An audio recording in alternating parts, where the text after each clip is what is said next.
What it do, comic book gurus? It's your boy Razor Comics, and thank you for joining me live tonight, late night, after hours, with your boy Razor Comics. I'm your host, Razor Comics. We are moving to a new date and time. It is Saturday night, and of course, we are live doing it for you, the comic book community, bringing you the drama only way that I know how. So thank you for stopping by tonight. I know you have a lot of choices going on, a lot of big names doing big things. So those who stop by, I really appreciate you. All are welcome. All are welcome to the show. Thank you for everybody stopping by tonight. We're going to have a good time. Please drop a comment down in the chat. You have to be subscribed to hang out.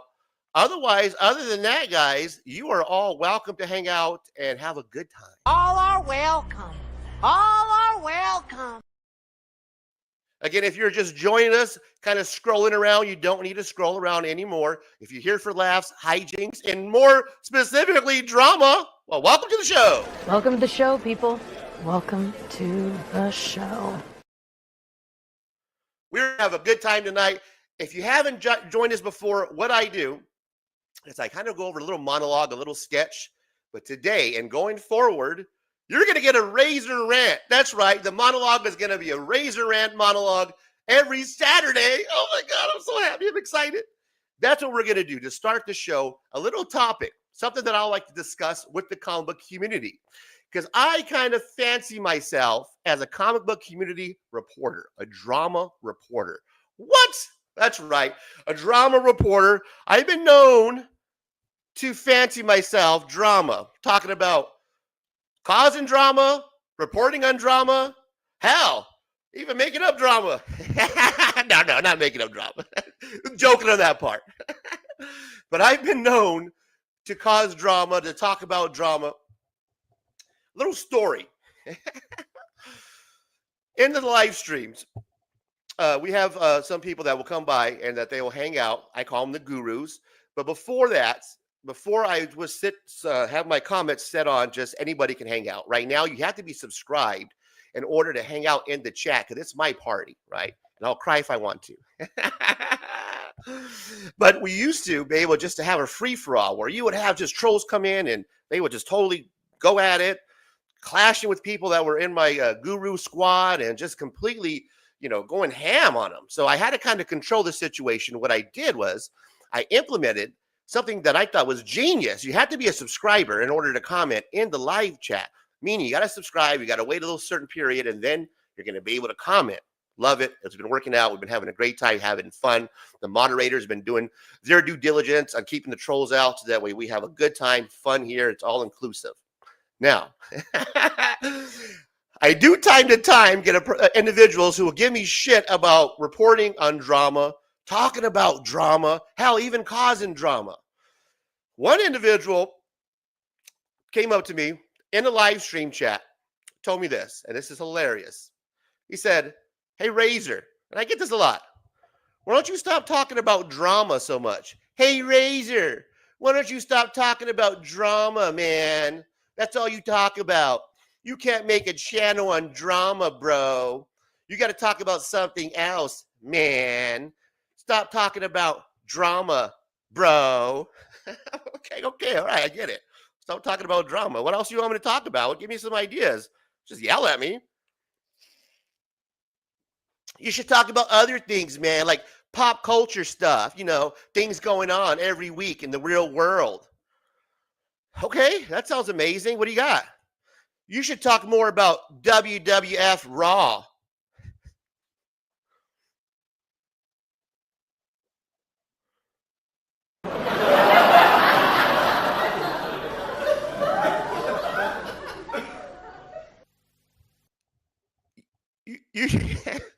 You should talk about things that are not revolving around drama. More specifically, WWE.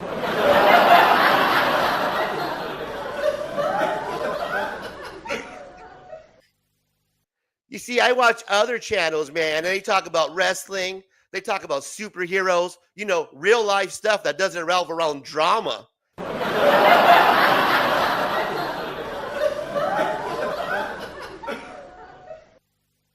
I was like, okay, I think that we probably have different definitions of perspective on drama, but I see what you're saying. Drama. I get so much shit about talking about it. But funny is that there's channels that are committed to drama. Wrestling channels. Let's talk about all the crazy shit going on with Disney. Is it gay? Is it woke? Drama happens in our comic community, and I like to point it out. I enjoy watching drama. I'll admit it. I have a gentleman on today who is going to help me talk about drama. Sitting in for a co-host of mine, George from the 757 Hustle Show, is on vacation. Appreciate you. Love you, buddy. We'll see you next week. Enjoy your time off. I have another George in place. His name is Darth Lopez. And we are going to hang out and we're going to talk about drama in the comic book community. It's going to be an amazing time. So buckle your seatbelts. Have a good time. Have a laugh. We're going to get into it. And I'm going to transition as best as I can here. And this is not a good transition. But I do watch drama, right? In the YouTube world. I'm a big fan of it. Every once in a while, I like to dip my toe on the other side. And what I mean is on the other side is I mean the comic book community award people. Some people like to call them the sticker people. Hell, I like stickers. I want stickers myself. So I don't call them the sticker people. I call them the comic book community award people. A certain group, you know who they are. I have disconnected myself from that group because I have learned time and time again, they are phonies. Every time that I have attempted to cross the lines, like my boy Darth Lopez, the multiverse, anytime I try to go over and I try to incursion, I have been just met with nothing but double stabbing, backstabbing from Brian LCS to Mark Legion of Comics, from my own homie who I thought was a friend, my brother, Latino homie, DJ Links, to my Greek brother from another mother, Comic Journey. All one by one, they just let me down, backstab one way or another. I have left and have ejected myself from the comic book community award people. Every once in a while, I will cross paths, go over to that side of the world because it is wild out there. It is completely nuts.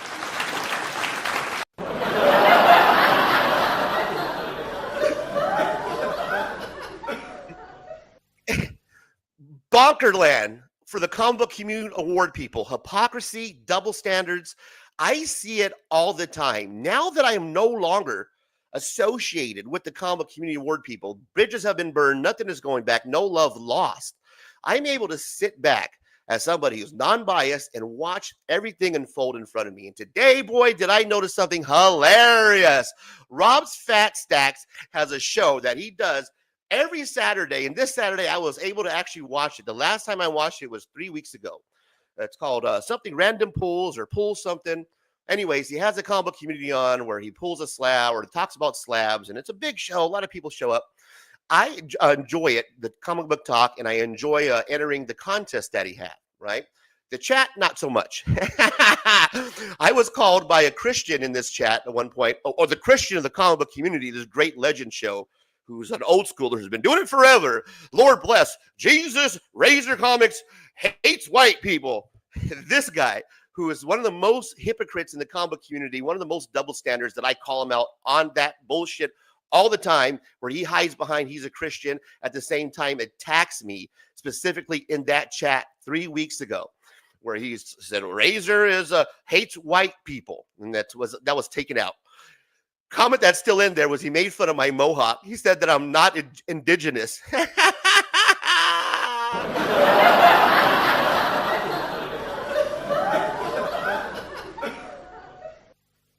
This guy doesn't get it. Like, if the only people that have mohawks are indigenous people, he must not look with the 90s, millions of white boy skaters out there who've had mohawks forever. I guess they're not indigenous either.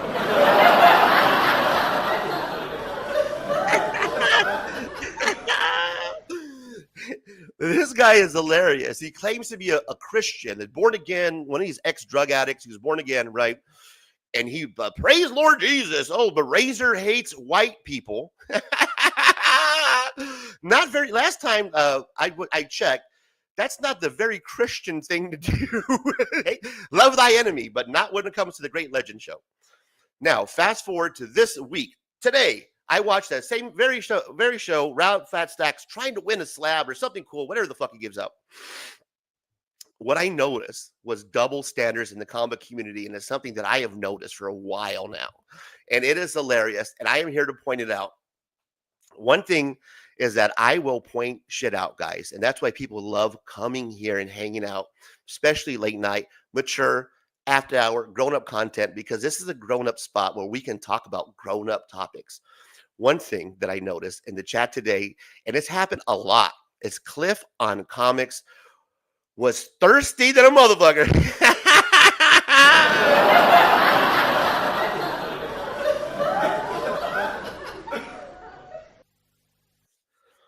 Cliff on comics. Now, this is funny to me because this is something that I took note on because it's hilarious to me that these double standards exist, right?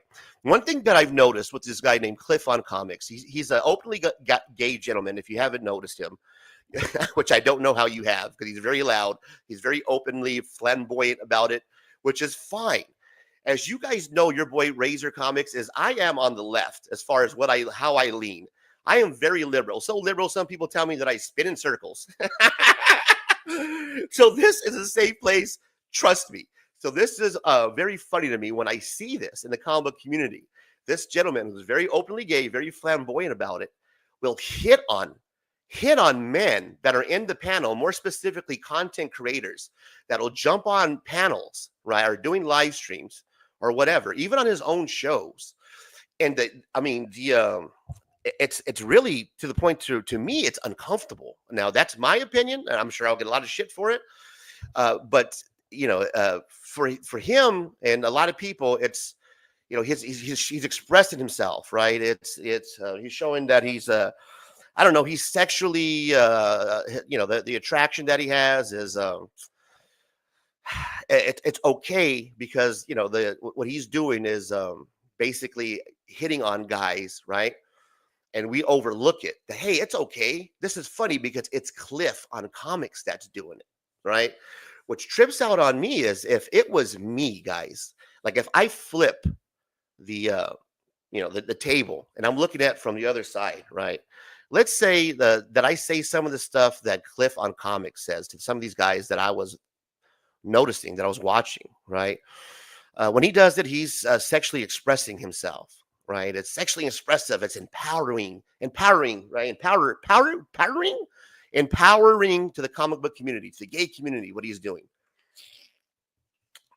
What I see is if I'm a straight man and I did that to women who are on the panel, let's take some of the comments that he was making, and you can go back and watch the video for yourself from today. That he walks around with a semi-raging boner for the gentleman that was on the panel, which was still only 35 cents. That he's gonna, in certain other live streams, he talks about taking these content creators in the bathroom and doing what he wants to them, and it doesn't matter how they feel or what they think about it. He's gonna do it. Very weird, very cringe talk that was happening in that stream. I even commented on it. I was like, "This is weird that we're talking about semi-boners and hitting on grown men. Can we move on?" I think that might have triggered him because it started to pour. It started to get even more aggressively that he'll walk around with a semi-boner for this guy all the time, which was a little weird to me. And it brings up the double standards. If this was me, your boy Razor Comics, think about this for a second. If there is a beautiful woman, which they are on the panel all the time, and I am being a gentleman, would never, even if I thought that this girl has, she's beautiful. I think that she's gorgeous. Amazing body, you know what I mean? Beautiful boobies. Of course, I'm a gentleman. I will never say these things, right? But if I were to say these, hit on these women in these live streams, man, I'm walking around for Razor Boner for insert woman here. Man, I'm going to take that woman into the bathroom and do whatever I want with her. Insert boner here. Well, insert boner. Insert women here, right? If I was to say these type of these comments to women, I would be burned at the fucking stake.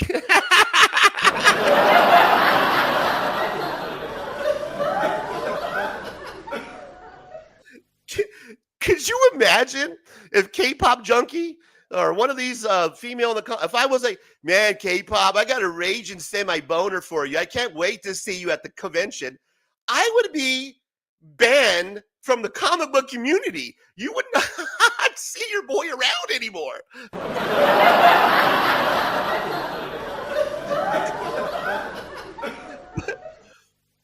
But it's okay if you're Cliff on Comics or you're openly gay. You're expressing your sexuality. Yes, yes, girl. You're slaying it, girl. Yes. Do you, girl. Do you. You keep doing you, boo, and slaying it out there. You keep with the semi-raging boners, girl. Yes. Sexually, you keep doing your sexual emotions, girl, and your empowerment. Keep doing it. You're so yes, girl. You're yes, girl. Yes.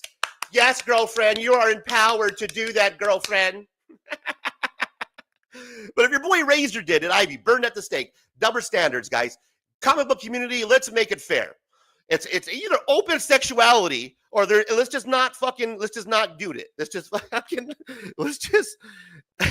is it acceptable or is it not acceptable? Like, we can't have fucking both ways. I mean, I need to know from the comic book community, and I see a lot of chat comments and everything popping off. So I will get to all of them shortly here. But it begs the question. Would that be acceptable? That is acceptable. Or is it? No, that is not acceptable. No, it's not acceptable. Because if I did that, you burn me at the stake. I'd like to hear what you have to say. We have a great show lined up for you guys today. Thank you all.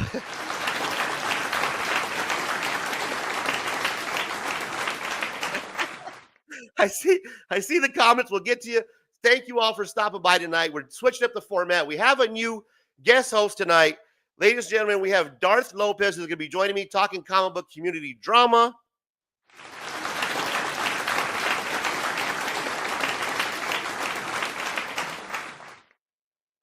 We also have new music by the 60-year-old legend who is on tour right now, KRS-One. Shout out to KRS-One. I can't even talk. Hip Hop Global Awareness Tour that's happening. We'll play some music later on today. Guys, live show, music. Darth Lopez, community drama. Are you ready? Because I'm ready. Live, late night, after hours, Razor Comics. Let's get it.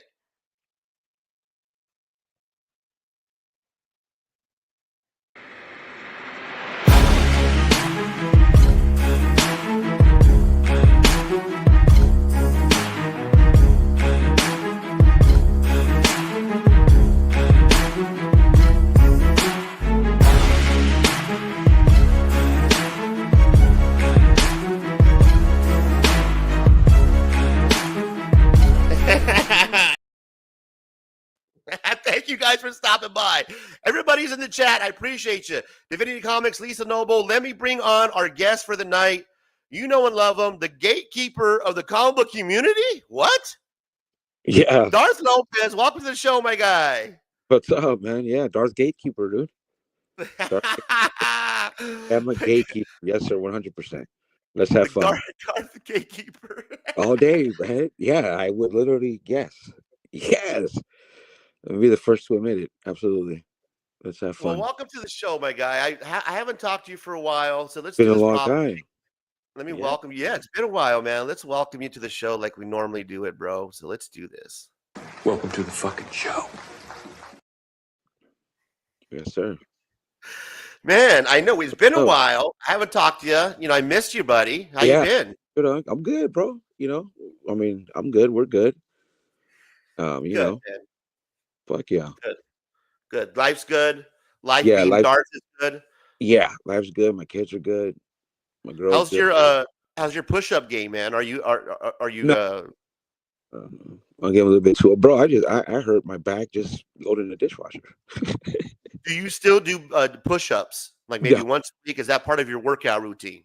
No, not anymore. I haven't done burpees in like 3 months. Yeah, no. It's one of my favorite videos of all time, man. Let's thank the people that are showing up, brother, because they're spending the night, you know, hanging out with their boys, spending their night here with us. Lisa Noble, Appreciate you as always. Thank you for stopping by, Elise Noble. Welcome to the show, my friend. Welcome to the fucking show. Who else we got here tonight? We have Luis Mendoza stopping by, shouting out the chat and others. Man, welcome to the show, Luis Mendoza. I appreciate you, brother. You know I do, man. Welcome to the party, my guy. Welcome to the party, pal. Welcome to the party, pal. It's one of my Well, favorite. we got here tonight. We have Scotty Mack. Is my real name easier to pronounce? Yes, it is. That's Pentataxtine, a.k.a. Scotty Mack. Thank you, brother. I appreciate you, my guy. I was Oh, watching that on the replay, dude. That shit was funny. welcome to the fucking show, my guy. I love that guy. Welcome to the fucking show. Who else we got here tonight? Let's make sure we say, oh, Niobe. We got Niobe, and we have Kickstarter talk. You're just in time. Only 20 hours remain for Niobe Outbreak number 4 on Kickstarter. Check us out here. There is his link. This is his last day. He is going to be running his campaign. We have some Niobe talk actually later on the show, my guys. So stick around and welcome to the party, pal. Welcome to the party, pal. Who else do we have here this evening? I think I shouted out everybody. We got Lisa dropping the links. We appreciate you. Darth Lopez stopping by, hanging out, doing his thing. Appreciate you watching. Hit the thumbs up, like, comment, subscribe to Razor Comics. Also to my guy, Darth Lopez. Shout out to George, who's out. He's here in Phoenix. He's been on vacation, much needed vacation, hanging out, doing his thing. We hanged out and had a fabulous time. Went out to lunch here in Phoenix, Arizona, at Rosita's place.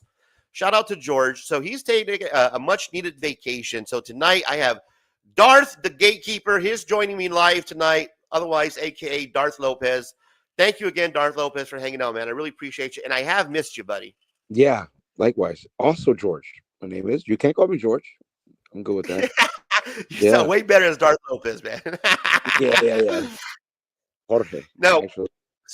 What's up, transition. Brother? Speaking of hypocrisy in the comic book community, absolutely. Speaking of incursion, red alert. It looks like we have an incursion going on in the comic book community. Red alert. Red alert. Red alert. Absolutely. You caused an incursion. Yeah, absolutely. More specifically, it looks like Comics with Cliff, Comics and Coffee with Cliff, with Renovision, inviting Renovision over for interview. And then we have Renovision, who's going to be doing an interview this coming up Wednesday with Brian LCS. Cliff on Comics, Renovision, Brian LCS, the Holy Trinity. Get a life forward, bro. What the fuck? And I noticed that you were in the live stream on that Cliff on Comics coffee show, and you had some thoughts. And I thought I would like to have you on and hear some. What are your thoughts on the multiverse incursion? I feel it's my fault I failed, bro. I was too busy trolling Sticky. I didn't pay too much. You feel you let us down? I did, bro. He slipped through. I saw Brucifer with. I've seen him around like with Trev. Because remember my multiverse idea, which I want to do, and I think I'm getting closer to being able to learn how to do it. You know, so I discovered all those channels, Trev, Rob Stacks, all those, and I've seen them on there. But the moment where I saw Cliff go on tack, I knew it was over. Because I obviously, bro, I was on that. Not too many guest hosts from within the community. They stayed in their own bubble. They were their own little whisper cell. You know what I mean? They were just, part of Flipside, yada, yada, yada. McClay, they all did content together back in the day. That broke up. You had them two main hubs, if you will, of my multiverse. You know how they got the sticker people? I'm a flipper. That's what I like to say in my head. I'm a flipper from the Flipperverse, Flipside era. So, yeah. And, dude, I was just too busy. Obviously I kid. It sucks because I don't like him, bro. Obviously, it's personal, Well, I mean, I know it. I get it's personal with you and Renovision, but what I'm questioning is, and what I'm tripping off of is, why now? Like Renovision and them, they've been doing their thing for a couple of years now. How many years have they been doing their pandemic, bro? Pandemic. So they're pandemic babies. It was funny because when Cliff that I laughed because that's the term I heard when I joined the war and I came over here and discovered everybody over here. I would hear them say that. Well, I call like that whole pocket of like Legion, Biggie, DJ Links, like Bleeker, all that. I call it the 31393 multiverse. You know what I mean? And I heard that Pandemic Baby when I would watch their streams or lives. I always thought that was interesting. But yeah, Pete, I believe, started that channel like around the pandemic. So the dude that I would mess with, the dude that actually you could say that put me on in the comic book community, he got kicked out of Flipside. I showed that in my video today. Shout out to myself. So he got kicked out, hooked up with Renovision, and there you go. And then the War of the Top 10 happened, right? And then about that. And then we had the interview with Brian. Was on there with you guys, and that flared it back up. And once I saw them cross over, I engaged. Well, I mean, it's weird to me that the timing on this. It's like Renovision's been around for a couple years now. I know Brian LCS has had his award show for a couple years now. I know Cliff on Comics has been on it for a while. So what it looks like to me on the outside looking in is that the comic book community award people are running out of their reach. Like their tentacle is only so far, right? If you look at the live streams and their chats, it's the same people every show. The same people on the same show on this show is on the same people. There's a morning show that has the same people, and then the afternoon they have the same people, and the Legion of Comics, they come on, they have the same. It's the same people in every single fucking show, every single fucking chat. So you can only grow so much. You can only get so big to the point where you have to start to invite other multiverses, cross them over into your comic book community award people, so that way you can now engage and bring your community bigger, have a broader audience, bring their audience over to you and your audience over to them. What I trip off of it, the double standards and hypocrisy, is Cliff is a gay guy. Marco is supposed to be this far right wing, or at least from what I've noticed, he's kind of, he's always bashing Walmart and all these, so he comes off as this right wing guy. So to me, it's totally fake, bro. It's just for fucking subs. It's to cross over, to get over to that side of the universe, multiverse. Mm-hmm. I can totally see it. I see exactly what's happening. Right. Now, Brian's going to be on his show on Wednesday. Before you know it, they're going to be sponsors of his comic book community awards. They might even be fucking nominated and win an award. That's how this works. I know it. I've seen it from last year. It's funny, dude. It's like its own little. So it's like its own little ecosystem, bro. That's how I got the multiverse idea. Just watching all these channels when I found them, I was like, damn. And none of them heard of Renovision, bro. When I came over here, Biggie, everybody I messed with did not hear of him. Some didn't even hear of McClay, right? And I'm like, damn, dude. Like I was in a bubble over there with. So for me, bro, it's Flipside and other channels, right? But I guess I stayed in that bubble for years. But you're right, 4 years, 5 years, maybe they've been, fuck them. They've been stagnant, as far as their growth. If you look at it like, try to look at it respectable, right? They haven't been able to cross that threshold of 5,000, 6,000, maybe 7,000 subscribers because they're in a bubble, and it's the same over there with them. Whoever's watching them is watching them, and some of them might watch McClay. I don't even know if their viewers branch out over here. I think I've seen a few, but I mean, Brucifer was a scout. To his credit, when Brucifer started his channel outside of Renovision, I helped him. Well, I was hanging out with him doing it, right? I was part of his show and all that, and that didn't turn out well. Fuck him, but it is what it is. So, but to his credit, dude, he would branch out, like past, like I would say outside of the community pocket. There's a dude named Max, Movie Madness, something like that. It's kind of a niche crowd over there with movies and stuff like that. So I think that's how that that was a scout. You know what I mean? That came over to to the 31393, and so it's funny. I like it. It's like it is a social fucking, like I said, like every clicks are forming. But I didn't think of it in terms of the awards, though, bro. That's interesting. Well, I didn't that's how I see it, bro. I mean, from the outside looking in, it obviously looks like from Brian's side, there's always alternative motives. These guys have been around for years. All of a sudden now you're going to see Brian and Renovision start this love connection, this love fest, when they've known each other or heard of each other for years. All of a sudden you're telling me now that Brian LCS is now just, Cliff on Comics are just now discovering. No. Yeah. I'll get to Cliff on Comics. His alternate, I know there's an alternative motive behind him as well. But I feel that when it comes to Brian LCS, it's more about just spreading his fucking comic book community tentacles. About that, the Comic Book Community Award Show, and about his new comic book that he's Kickstarter project that that we'll talk about a little bit later on as well. So there's a couple of alternative motives. He's trying to sell a comic book, and he's trying to grow his comic book community award people. Cliff is following suit. He's the first one to break that line and cross over, which makes weird sense to me because Marco was this right-wing guy. I heard him plenty of times make gay jokes and bash Walmart and talk about how big his bank account is and all this right-wing shit. And all of a sudden he's on with Cliff on Comics, which is very outside of his like, wow, this is two different worlds. Why are they all of a sudden colliding? Well, because they both want to fucking get something from each other. Right. Yeah, I specialize in the Renovision shit. Look, dude, I don't hate watching them. I don't even watch them really. I haven't watched them in a long time. I mess around with the Qualified. There was good dudes over there, bro. And like I said in my video today, the one thing that always bugged me, is that when that happened, like none of those dudes reached out and like, oh, Lopez, what the fuck, man, what happened? You know what I mean? Like, nah, bro, it was silence. I was like, damn, dude. Granted, I was on Saturday SNS, right? So.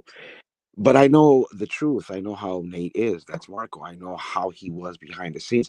Just imagine you're in how they got Discords, or let's say you're in a group chat, or you're in a pocket full of friends, and you got that one friend that talks shit about everybody, right? If it's me, John, James, and Dan, and everybody leaves and it's me and Dan, he's just talking shit about all the other guys that left, and then they'll come back and you'll leave and he's talking shit about you, and then that type of shit. That's what that dude was. As far as when I was there, right? Maybe it changed. I don't know. Maybe he's changed. I don't know. That's how it was. That's kind of toxic, bro. That kind of creates a resentment, right? Which is why I think Kyle, in the end, we didn't really click, right? And it was always that tension. There's a lot of bullshit, bro. That's why when I was on that time with you a few weeks ago, and when Synthetic Panels brought up Whisper Cell, it's immediately what I thought of. Like, fuck, Renovision. Because you're right, bro. They've been in. I could tell you they've been in that bubble. Like, you don't see none of them dudes on anybody else's content except Brucifer. The dude Marco was always big on that thing that I don't watch no other content but what I do, and that means like you don't even watch anything else on Renovision. That's just little shtick. You know what I mean? Fake alpha type dude, right, bro? Probably back down real quick, so it's like it's definitely personal, bro. I mean, come on, man. He mentioned my wife, insinuated, you know what I mean? Didn't disrespect, insinuate, you know what I mean? When you do that, bro. Right, bro, it's different. And he had priors for crossing the line and coming off with that what you just described. And I would call him out on that shit. I was like, damn, bro. And that's when but see, here's the thing, Razor, it didn't compute because I was new to the content world, right? And he would, the other guy, Pete, would say, oh, he's just being a heel. He's just being a heel, like a wrestling villain. But it didn't compute back then, right? I just saw it as cheesy. But the more in my exile, when I found how things were, how the community was really, really bigger, I started to see the personalities of Marco and other content guys. I was like, oh, wait a minute. Hold on. What the fuck is going on here, bro? Hold on. I want in. Well, wait a minute, because it's basically a way of trolling disguised as a wrestling villain, which is what I'm into. But the beautiful thing about what mine is just like, it's natural, bro. It happened naturally. They booted me off, then double backed. You know what I mean? So my trolling is more justified. I can justify it in my head 100% and be comfortable with it. right? It's fun. You know what I mean? You know, I love Bro, it. you telling me? Hell yeah, I know.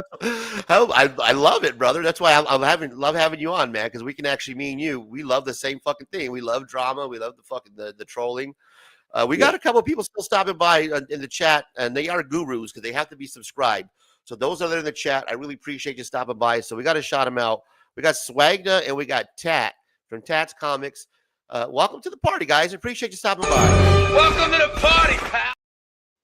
Welcome to the fucking show. Both those gentlemen do great jobs on haul videos. Tat does a great job, amazing job. Swagna does amazing jobs. If you like haul videos, comic book haul videos, please subscribe, check them out, give them a like, comment, and follow. Share with your friends. To circle back here, Darth, to the Cliff on Comics show that you're on, which I thought it was hilarious about how Cliff wanted to give you your super chat money back. I would have took it back, bro. You want to hey, I mean, if you want to give it back, I mean, come on, give it back then. Oh, he's like, you want to, can you give anybody their? I was dying when he asked that, dude. Yeah, bro. I don't really. I know of him, but I've never interacted with him. I got nothing against the guy's collateral damage. That dude that he interviewed, bro. If I saw him in person, it'd get difficult because I'm sorry, bro. You don't mention a man's wife, bro. Like, okay, no, right? You don't fucked up when you do that, bro. You don't fucking. No, you don't fucked up, don't you? Thing, to each his own. But see, that one was like more personal because, again, bro. Let me be honest. We were friends, right? And you know, sometimes but see, it was built 3 years, right? Like years before I even was on a stream with them. I didn't even really want to do it, bro. Like it was really built off conversation, you know, once, twice a week. And then it got into real life and then it happens, bro, right? It's happening with me and you, but it's a difference in character. Once I realized like how he kind of was, which I was okay with, okay, because I justify too, right? Because the friendship had already been formed. So then I could just call him out on this bullshit. So it was different, right? Do you wish you would have?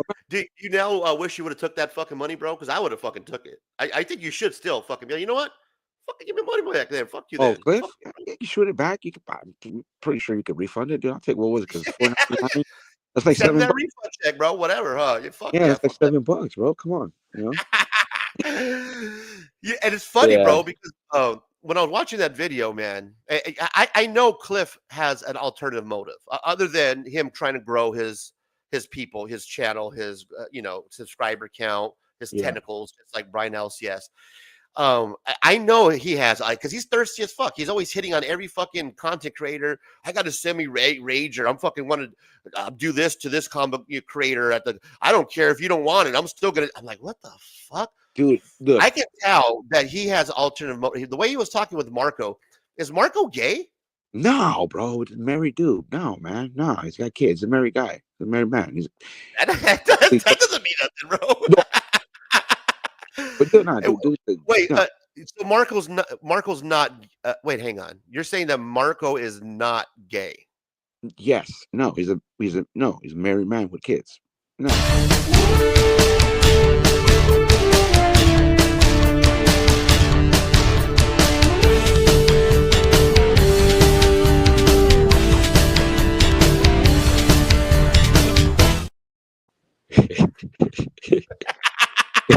Hang on. The reason why I say that, and people are like, "Hang on, you don't know that?" No, I don't. He seems.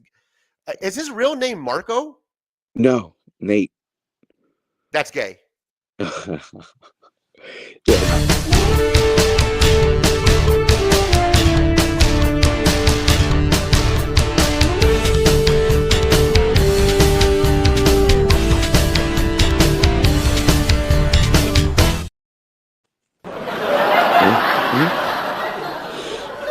Absolutely. Yeah. You see how I did that? You see how I set that up? Yeah. I'll say this. No, that's gay. Wait, hang on. That's gay as hell. His name is what now? Nate. And he goes by what? Marco. What the fuck? Right, I never asked him that, bro. I never. Fuck it. I never asked him that. I just like whatever, you know. But Guys, breaking news. That's gay.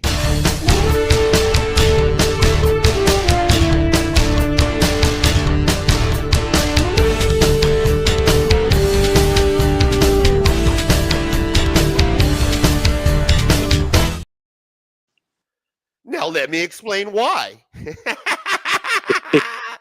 Before everybody jumps on me, let me explain why. Reason why is that his name is Nate and he goes by Marco is the stupidest fucking thing I've ever heard. And quite possibly it really is gay. Because here in the comic book community, we all have handles. We got I got my guy here, right? Darth Lopez, yeah, right? yeah, We have Sticky Goose. He has a handle, right? Mighty yeah. Comics Collectibles. We have Immortal Biggie Shack, right? Yeah. These guys have handles. So in the comic book community, we go by handles. You know, I learned this in the YouTube world. The YouTube handles, you create your personality, you create your handle. Razor Comics is my handle, right? That's what I go by. Razor Comics makes sense, right?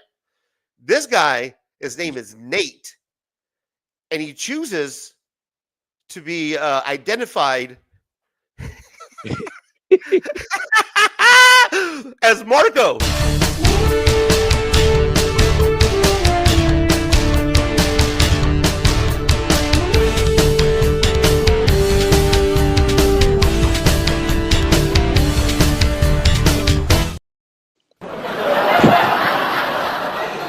Yeah, Marco.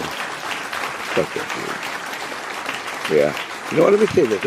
But before I forget, one of the things that upset me the most is I do believe there could have been a way to make amends. I believe that had really Marco, because I didn't like Pete, who it's his channel. We had a good accord. I didn't have a. It was an acquaintance, more than acquaintance, but it wasn't like it was with this dude. And that's one of the things that kind of bugged me. Like, damn, and it's because I went how I did it with Brian McClay, right? So, but I still do believe like no attempt to like make amends, no attempt to be like, okay, look, let's let it die out, and then maybe we'll make peace on stream, off stream, or whatever, right? Or say that we made something, bro, something. It was just like fuck you, and I was like fuck you then, and that was a wrap, you know. And I love it about you, bro. That's what I love about you, man. Yeah, I don't. There's no reason to hold back, bro, because it's like, look, bro. Here's the thing. People always ask me, like, why do I have this drama thing? Well, motherfucker, I just got thrown off, right? And it was built out of resentment and anger from behind the scenes shit. So fuck you. It's a bunch of comic book. That's okay. It's okay to tell people it's therapeutic to not. Yeah, what's not right. It's not fucking right. It's holding that shit in. right. That'll Right. fuck you up. I grew up tough. What do you want me to say? It's my character. So you embarrass me that way, and then you double back. It's like I said in my video today, bro. It's like I was there and you lit me up, and they got out the car, walked up, and just dome shot. Bro, See ya. not only that, but you hold that shit in. You walk around looking like fucking Brian LCS, all puckered up all fucking day. I mean, come on, dude. It's like, nah, I couldn't let that go, bro. I mean, I survived though, and like that's what some of the people I mess with tell me, like, oh man, who cares, you kind of win. You're better for it. Awesome, thank you, but fuck them still, because I carry that grudge, and nobody can tell me when to let that shit go. I mean, I think I'm good now. I finally got it off my chest.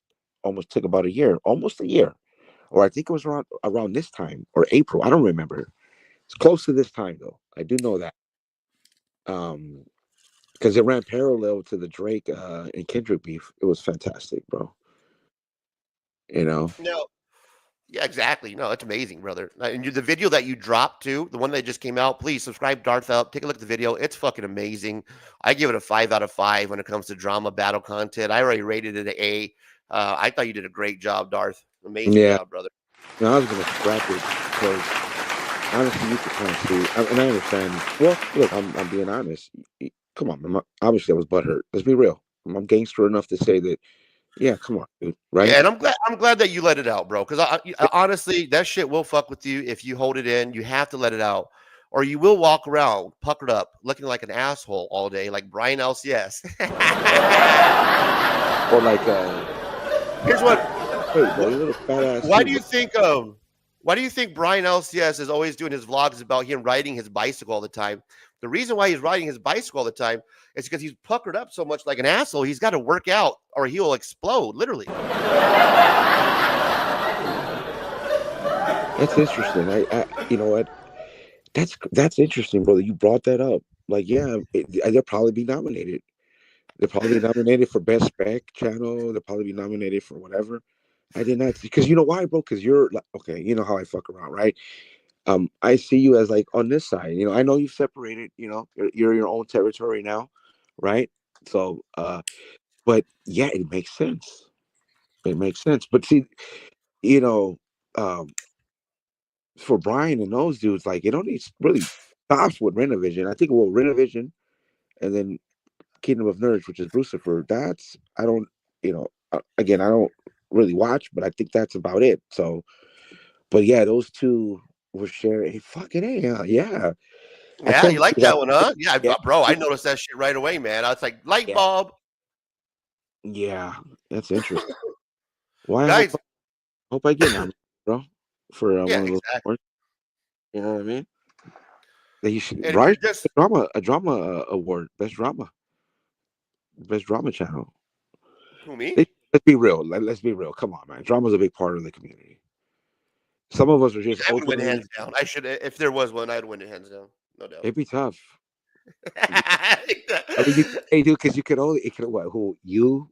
Let's say you, me, Brian McClay, because of his segment. Who else? Biggie. Brian McClay just because of his segment. I mean, I'm a full time. I do Yeah, it yeah. 24/7. It's a segment. Hey, who said? Hey, bro, who says you can't do a channel off drama? Right? I mean, maybe you can, maybe you can't. I mean, I don't know. Right? You know. Exactly. And if you Hey, guys I have fun, bro. are just joining us, I'm here with Darth Lopez, Darth the Wise. We're hanging out. It's live. It's going to be about midnight in East Coast, 9 o'clock on the West Coast. Do me a favor, guys. Smash a like, drop a comment, subscribe to the channel. I'm doing double duty tonight. If you notice, I'm fine, kind of solo doing double host duties. I usually have George from the 757 Hustle Show, not only doing the co-hosting duties, but he's also my soundboard gentleman. And as you can tell, I'm trying hard as I can, guys, to work both the soundboard. Hello? You there? You there? Yeah, I'm here, brother. You can Oh, hear me? yeah. No, it went silent for a minute. I don't know what happened. Yeah, no, I was watching. Give me a like. So yeah, do me a favor, guys. Give me a huge like, a comment, a subscribe, because I really appreciate. You know, I'm doing double duty today. So hang out with us. We're having some laughs with Darth Lopez, the Wise, talking comic book community drama, hanging out, having a good time. Thanks again for hanging out, brother. I appreciate you, man. No, good. Yeah, It's been a while, bro, and this is yeah. It's fun been a talking, while. just hanging out, talking drama. You know what I mean? Yeah, yeah, yeah. In our own way, like how we talk it. Yeah, because I mean, we're I don't know, bro. You know, we're different than most um in the community. Right? I think so. I mean, so it's funny how we see it, and it is. We're just having fun, bro. It's just fun. It's like motherfuckers really want to be heroes and villains. It's just funny, but it happens right when you get a lot of people because the community, bro. It's got a lot of people in it, a lot of viewers. You know what I mean? If you think about it, it's got its own cast. It's like a soap opera. We're like high school, bro. It's like high school in online talking comic books. It's crazy. I'm surprised there are no wrong. Oh It is, shit. man. And we like to have loads of laughs. And I know, earlier we might have lost some people.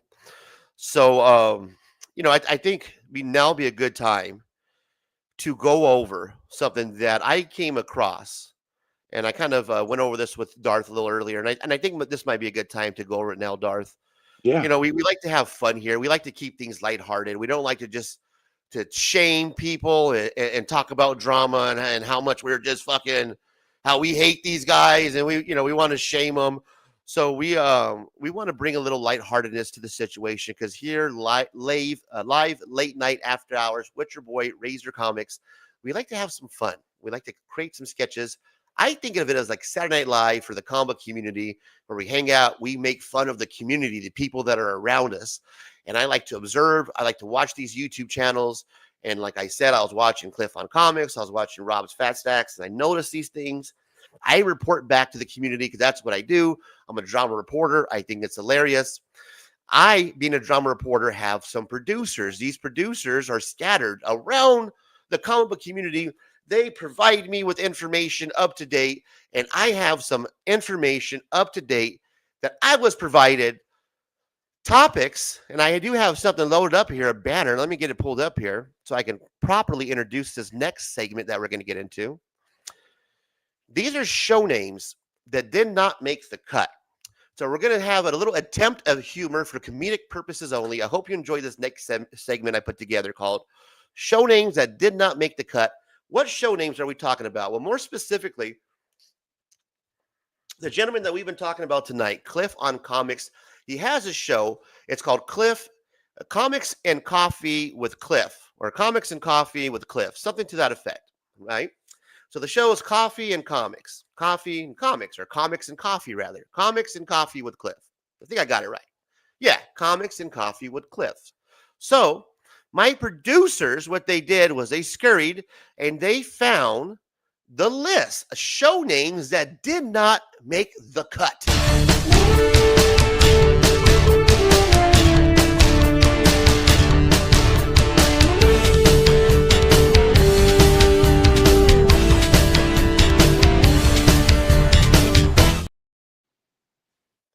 First up, for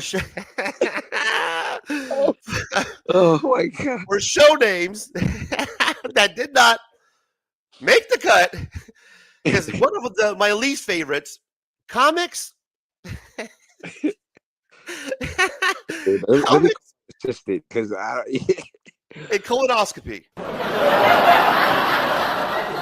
that's actually pretty clever. I mean, we're here to have fun, right? That's actually pretty clever. He's like, thanks, That Darth. I should gotta have laugh been at you, man. And that's all about, man. That I got you to Yeah, laugh, bro. bro. It's all worth the 3-hour show. Come on, man. That should have made the list probably. So you might need to, they might need to hire another team. That's pretty clever.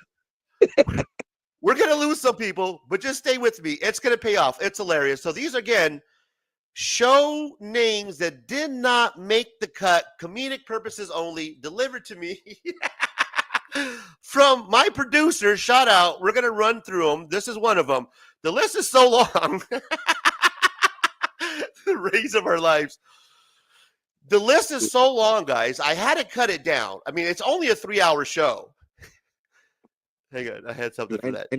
I need glasses. Damn, shit, I'm getting old. My bad. It's only a 3-hour show, so I had to cut the list down, Darth. You know what I mean? I couldn't go over all of them. I just want to say this should have made the list. This is funny. Right? So this is one of the names that unfortunately Cliff did not go with. So again, comics. Fuck, dude. Gonna see how many subscribers I lose after this one. Comics and colonoscopy did not make the show.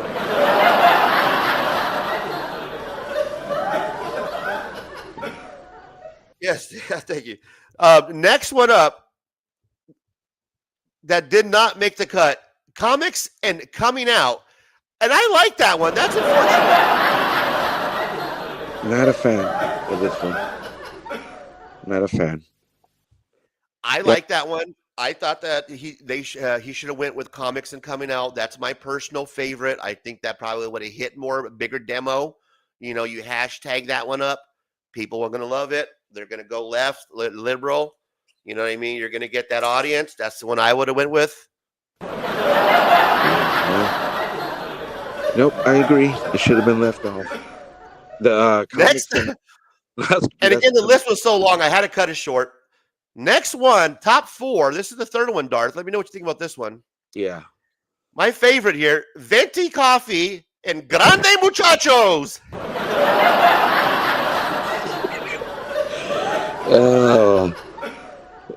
Yeah. You know what? This is not bad. I Yes, mean, Dad. These are the names of the show that did not make the cut. So the name of the show is Comics and Coffee.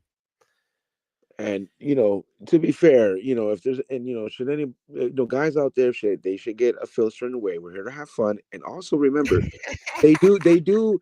I watch a lot of content, and Cliff is a certain way, and that Cliff is that's cool. I have nothing against Cliff, but some of his panel members they give it back to him. So I mean, hey man, we're just having fun. So let's not, you know what I mean? If there's guys out there downing it or questioning it, we're just having fun. They get like they be on panel with them, and they play that way. If you know what I mean, you guys know what I mean. So Thank you, George.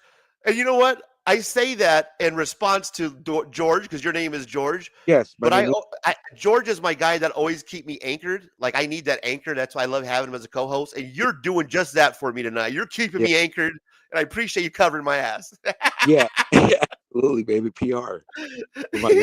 You're doing a great job as a co-host. You're amazing, brother. Next one up, comics and Hot Cosby.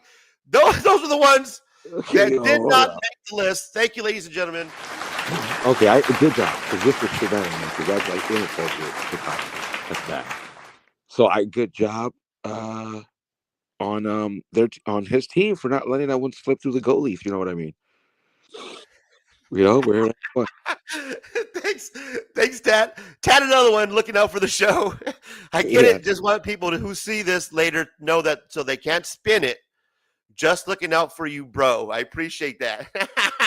absolutely. We're just having fun. We're I'm, just having fun. And to show you that we're having fun, and it's a live show, and I did promise a musical music tonight.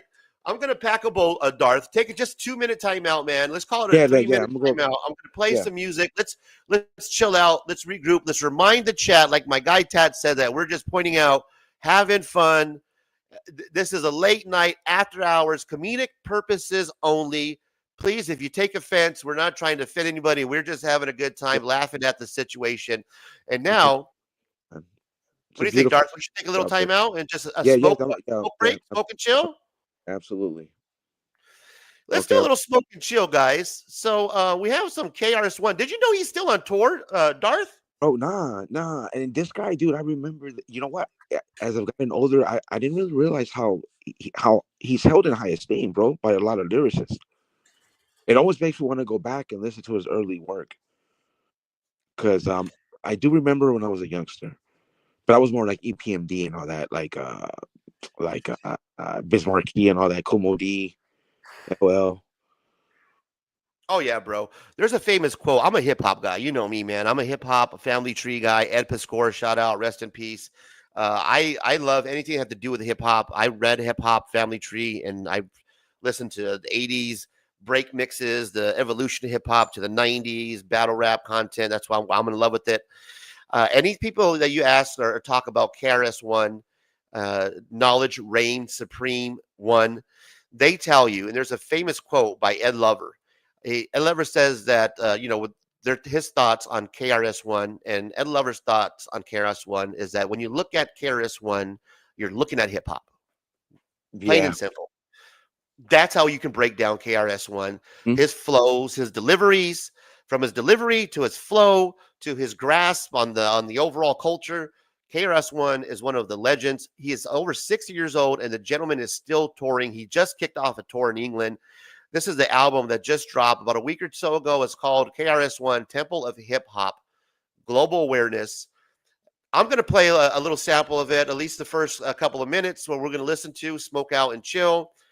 I appreciate you guys joining me live because this more than likely will get cut out on the replay. So please do me a favor, smash the like button, comment, subscribe to the channel, try to show up, hang out with the chat, with the gurus. We did a little segment earlier, having fun, laughing. That's what we do. But you guys and the community, I wanted to let you guys know that you are all welcome. Everybody is welcome. This is a place that we like to have fun as long as you're mature and grown. All are welcome. All are welcome. So I'm going to pack a bowl, Darth, and we're going to play It, a couple of minutes of Global Awareness, Temple of just for Hip Hop. That cool, bro? Yeah, I'm gonna do the same. Cool. Be Thanks, back. brother. All right. You know what it is. KRS-One, rock with the real GB boys and girlies. I'm returning to Europe now, get your tickets early. Drop on your city with beats, rhymes are gritty. Breakers, MCs, graffiti writers, they all with me. Yeah, bring that back. Yeah, yeah, yeah. Feel that? I don't know when you get it like this, but you gon' get it now. Right from when they mic Chris, I come out the hypest. If you into that soft shit, you might not like this. The brightness, the industry to me is what night is. So when I come around with my sound, you see what light is. I write over broad drums, KRS-One. Put my name on the flyer, no liar, they all come. When I leave some in order, they call me awesome. Get your tickets early, I'm bringing you the dum-dum. Run, run, come see your MC, actually. All my hip-hoppers in back of me, now that's the family. Rappers be whack to you and whack to me. So when my positive hits stay negative, it charge your battery. Rap with me. For 40 years, I taught them actually, it's not about a salary. It's all about reality. But they don't want reality, they just want the fantasy. That's why even with the EQ, they not as amped as me. Oh, we gonna turn it up. This what we bring into your club, bring into your city. Rawness.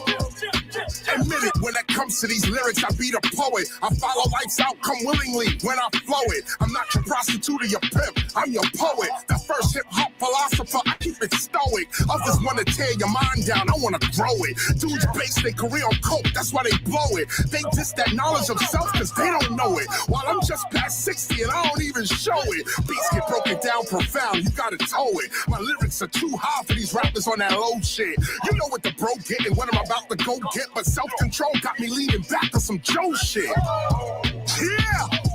Big up to the whole TS. Shout out to the tax crew.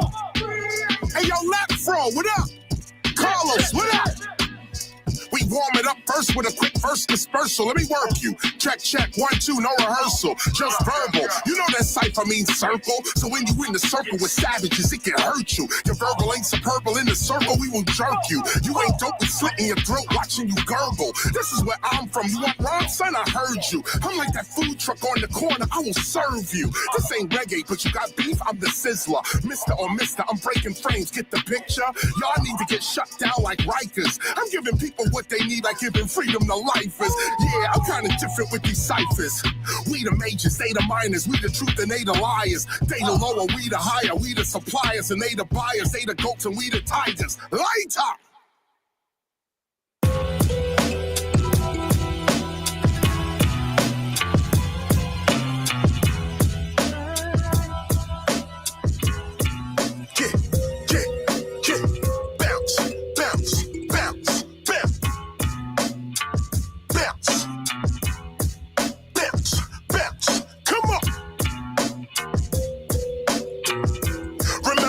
Sound like this. Remember when you used to move around like this? Remember when you used to cruise the town like this? Just nod your head, this the sound you miss. I'm coming with that flowing, you know it from long ago when before the wheeling, dealing and stealing, trucking and hoeing. I take it back, speak only facts. See what I'm growing? I speak the facts, so facts will come back. Reap what I'm sowing. The KRS, one of the best. Here's what he's showing. The beats get broken down so profound they need towing. But I'm not ready to retire. Yep, I keep it rolling like a buckshot under a black moon. I got you open. It's 2025. I spit fire and they choking, heartbroken. They off scoping, they not dope. When I enter the cipher, they start choking. Cause the truth is arriving, the tears they start soaking. When the cameras go up and the people start voting, I ain't gotta say I'm the best, the people have spoken. This is KRS East to West, I'm Mike Holden. Your mama never told you don't fix what's not broken? Remember when it sound like this? Remember when you used to move around like this? Remember when you used to cruise the town like this? Just nod your head, that's the sound you miss. When it comes to hip-hop, I'm really down for whatever. It's knowledge reigns supreme and you're seeing it to the letter. KRS, spitting that metal nature. Return of the boom back, we will be here forever. Shout out to the Temple of Hip Hop and Temple members. Edutainment straight from the pavement. We no pretenders. We real over here and we clear with that agenda. We them culture defenders, corporate career enders. The message sender. Remember, when it comes to hip hop's culture, we make it better. Sell out, never know I'm too clever, making it better for my brother. Chocolate or vanilla, your mind is a treasure. Never let the devil enter your center. Remember, member, love is forever. Don't let hate pass your dentures. I hang with elders and mentors, teaching knowledge centers. The door of the temple is open. I think you need to enter.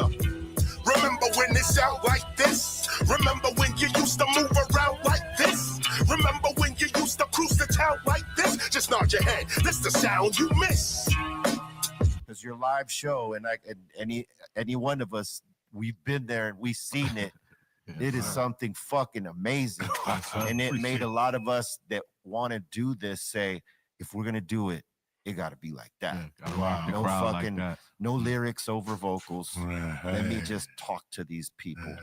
And that's Let me just talk to these people. And that's what we're doing tonight. Darth Lopez, you back with us? No, Darth is still taking a break. I know I told him to give him a couple of minutes. Thank you, everybody, stopping by. You're watching live, late night, after hours. What's your boy, Razor Comics, coming back from the smoke break.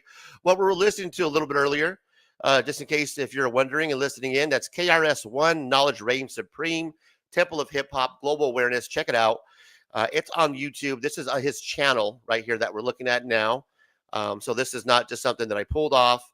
This is his channel. I am subscribed. As again, I am a hip hop junkie. So this is KRS-One. This is his channel here. Let's see if I can drop that in the chat somehow. Yes, sir. Let's do this. Make sure we get this promoted properly. That says the KRS-One album that we were listening to, Hip Hop Junkie, your boy here. Check it out. Hanging out live after hours, talking comic book drama with my guy, Darth Lopez. Brother, how are you doing? Good, bro. Good. Just smoked a bowl, more coffee. And you know, this is the first time that me and you have been able to be this comfortable. Because remember, you know, I like to consider myself, you know, part of a Ceasefire Sunday. So on there, we don't really dive into it like we normally do when we talk to each other, you know. So this is fun as fuck, bro. Yeah, bro. I'm having a good time tonight. The gurus show up, man. Like, I was talking to my buddy Rob. He blew up on a subscriber count. Shout out to Rob, Cheap Comic Collector. But I had a conversation last week, and I think we talked about this too, me and you. The 300 subscribers that I have, because I have a solid 300. Yeah. And this is the 300 that I have. They show up. They watch the they watch the haul videos. They come out to the live streams. They support me, bro. Like, they legit. So the subscribe account. Brian McClay told this to me, and he keeps telling this to me. And Comic Venice told this to me. Subscriber count, it doesn't matter. That shit doesn't matter, bro. Because for the most part, YouTube is not pushing our shit out there anyways. But the ones that actually do and show up, the true fucking 300, bro, they're legit. Yeah. Shout out to the gurus, man. I appreciate bro, that's how I feel about my 125. Because I got to 125 and it never dropped. And I got higher and then I lost a few, you know. But whatever, that's how it is. But those are the real ones, though, bro. Those are the ones that stay around, because that happens. 25. That means a lot. It means a lot to me. Shout out to Synthetic Panels too for stopping by today, man. Look at this guy. Synthetic Panels, my guy. Thank you for stopping by in the chat. I appreciate you, brother. I actually have a little. I think I have a clip loaded up here for Synthetic Panels. Couple of clips. Global disasters, artificial intelligence taking over. Okay. That's my guy 90. That's a good dude right there. Synthetic Panels is an amazing guy. He helps out with content creators. If you have questions, AI Blink, that whole synthetic group, they're able to help with intros, help with editing. They help myself and Darth Lopez. You can speak to that. He's helped out as well. Yes, Synthetic Panels did my intro outro that I could not get on there today, dude. He did the outro too? I thought he just did the intro. No, I did both, bro. Intro and outro. Oh, shit. I thought the outro was you. No, bro. Nah. Yeah. Dude, I get shout out to the homie, man. And welcome to the show, my guy. Look, there's a lot of good people in this community. The people that I roll with right now, like you and the people in the Discord, I don't really want to say their names, but they know who they are. Like, I consider them friends. Like, it's in a way, I'm glad that I ended up where I ended up. You know what I mean? Because I'm just a good solid people. I just relate to. I'm more like minded, you know. And they get me. I get them. We can give each other shit. We can be grown ups. We can disagree. We don't have to choose sides. You know what I mean? That's awesome, bro. It's grown man shit. Hell yeah, So bro. Welcome there to is the good show, people. Synthetic Panels. Welcome to the fucking show. You know, That's grown sometimes man you gotta, shit, bro. That's yeah, big man sometimes shit right there, right, bro? you gotta keep the peace sometimes. Absolutely. Because you know, I get in my imagination, bro. I look at it like we're countries and shit. And not everybody's gonna get along. There's gonna be political issues, you know what I mean? There's gonna be um differences that, you know what, you almost can't choose sides because it's not your fight. That's like me telling you, I don't know, dude, crash out on, you know, whatever back then, right? Back when we first started, you know what I mean? Knowing each other. So it's awesome, man. Like I said, bro, this is like the community's its own little world. We're our own little bubble. And You it's like are. everybody knows Show out. everybody. Lisa's pointing some things out to the chat, and I wasn't quite sure of it because we had this question drop earlier from 90, Darth. Is Yeah. this trolling or is it not trolling? Damn, Darth, you're going to let your boy in battle content have 5-minute subscribers to leave a comment. I don't understand that comment. Is it trolling or not trolling? I don't think that's trolling. No, I don't think so either. But Lisa says that 90 is here to troll. He's just not good at it. Oh, I don't know. Bro, we pitched down your voice. We know it's you, Joe, and others. All good. Oh, that might he's trying to call out Synthetic Panels, I guess.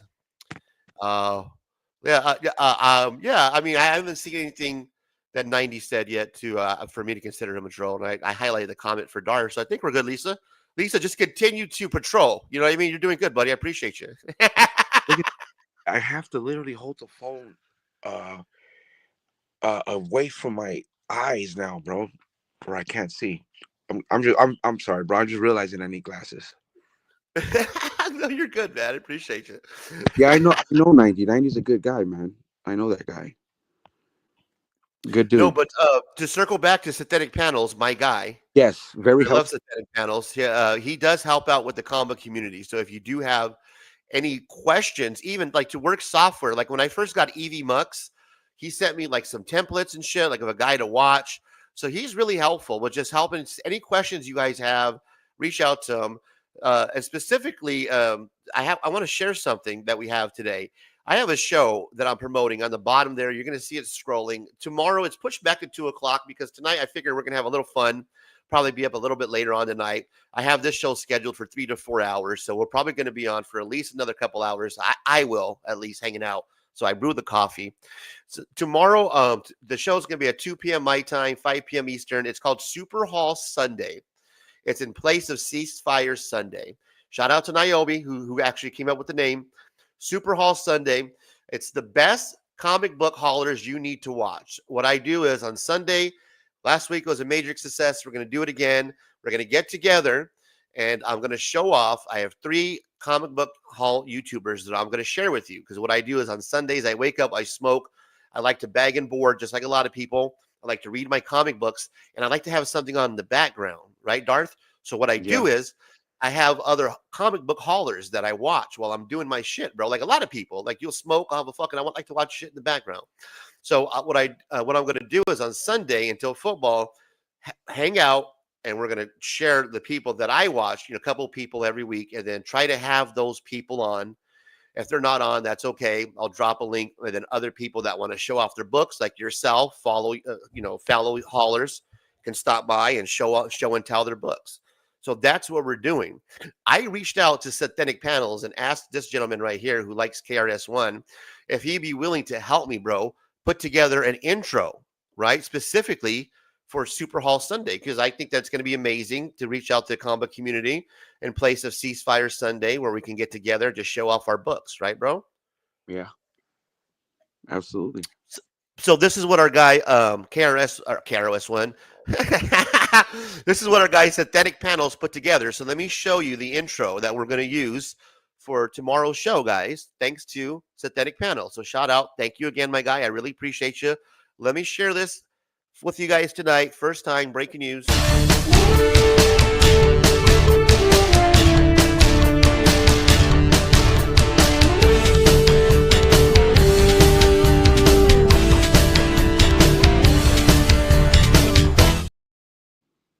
Here it is, put together by AI Synthetic Panels. Appreciate you.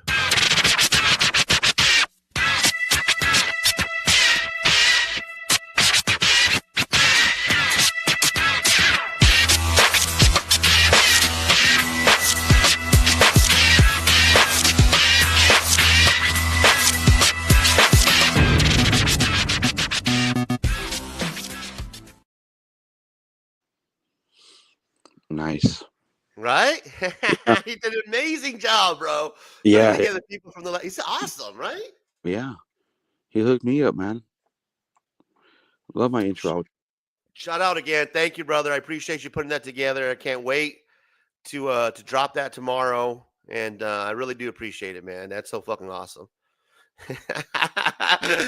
That ain't that sweet, bro. I thought so too, man. He puts that shit together quick too. I think I reached out to him like the middle of the week, and it was it was kind of like last minute. The middle, I think it was like on Wednesday or something. After I already had the thumbnail, and I was like, "Hey, man, do you think you can possibly put that up?" And he's like, "Yeah, I'll have something together for you by Friday."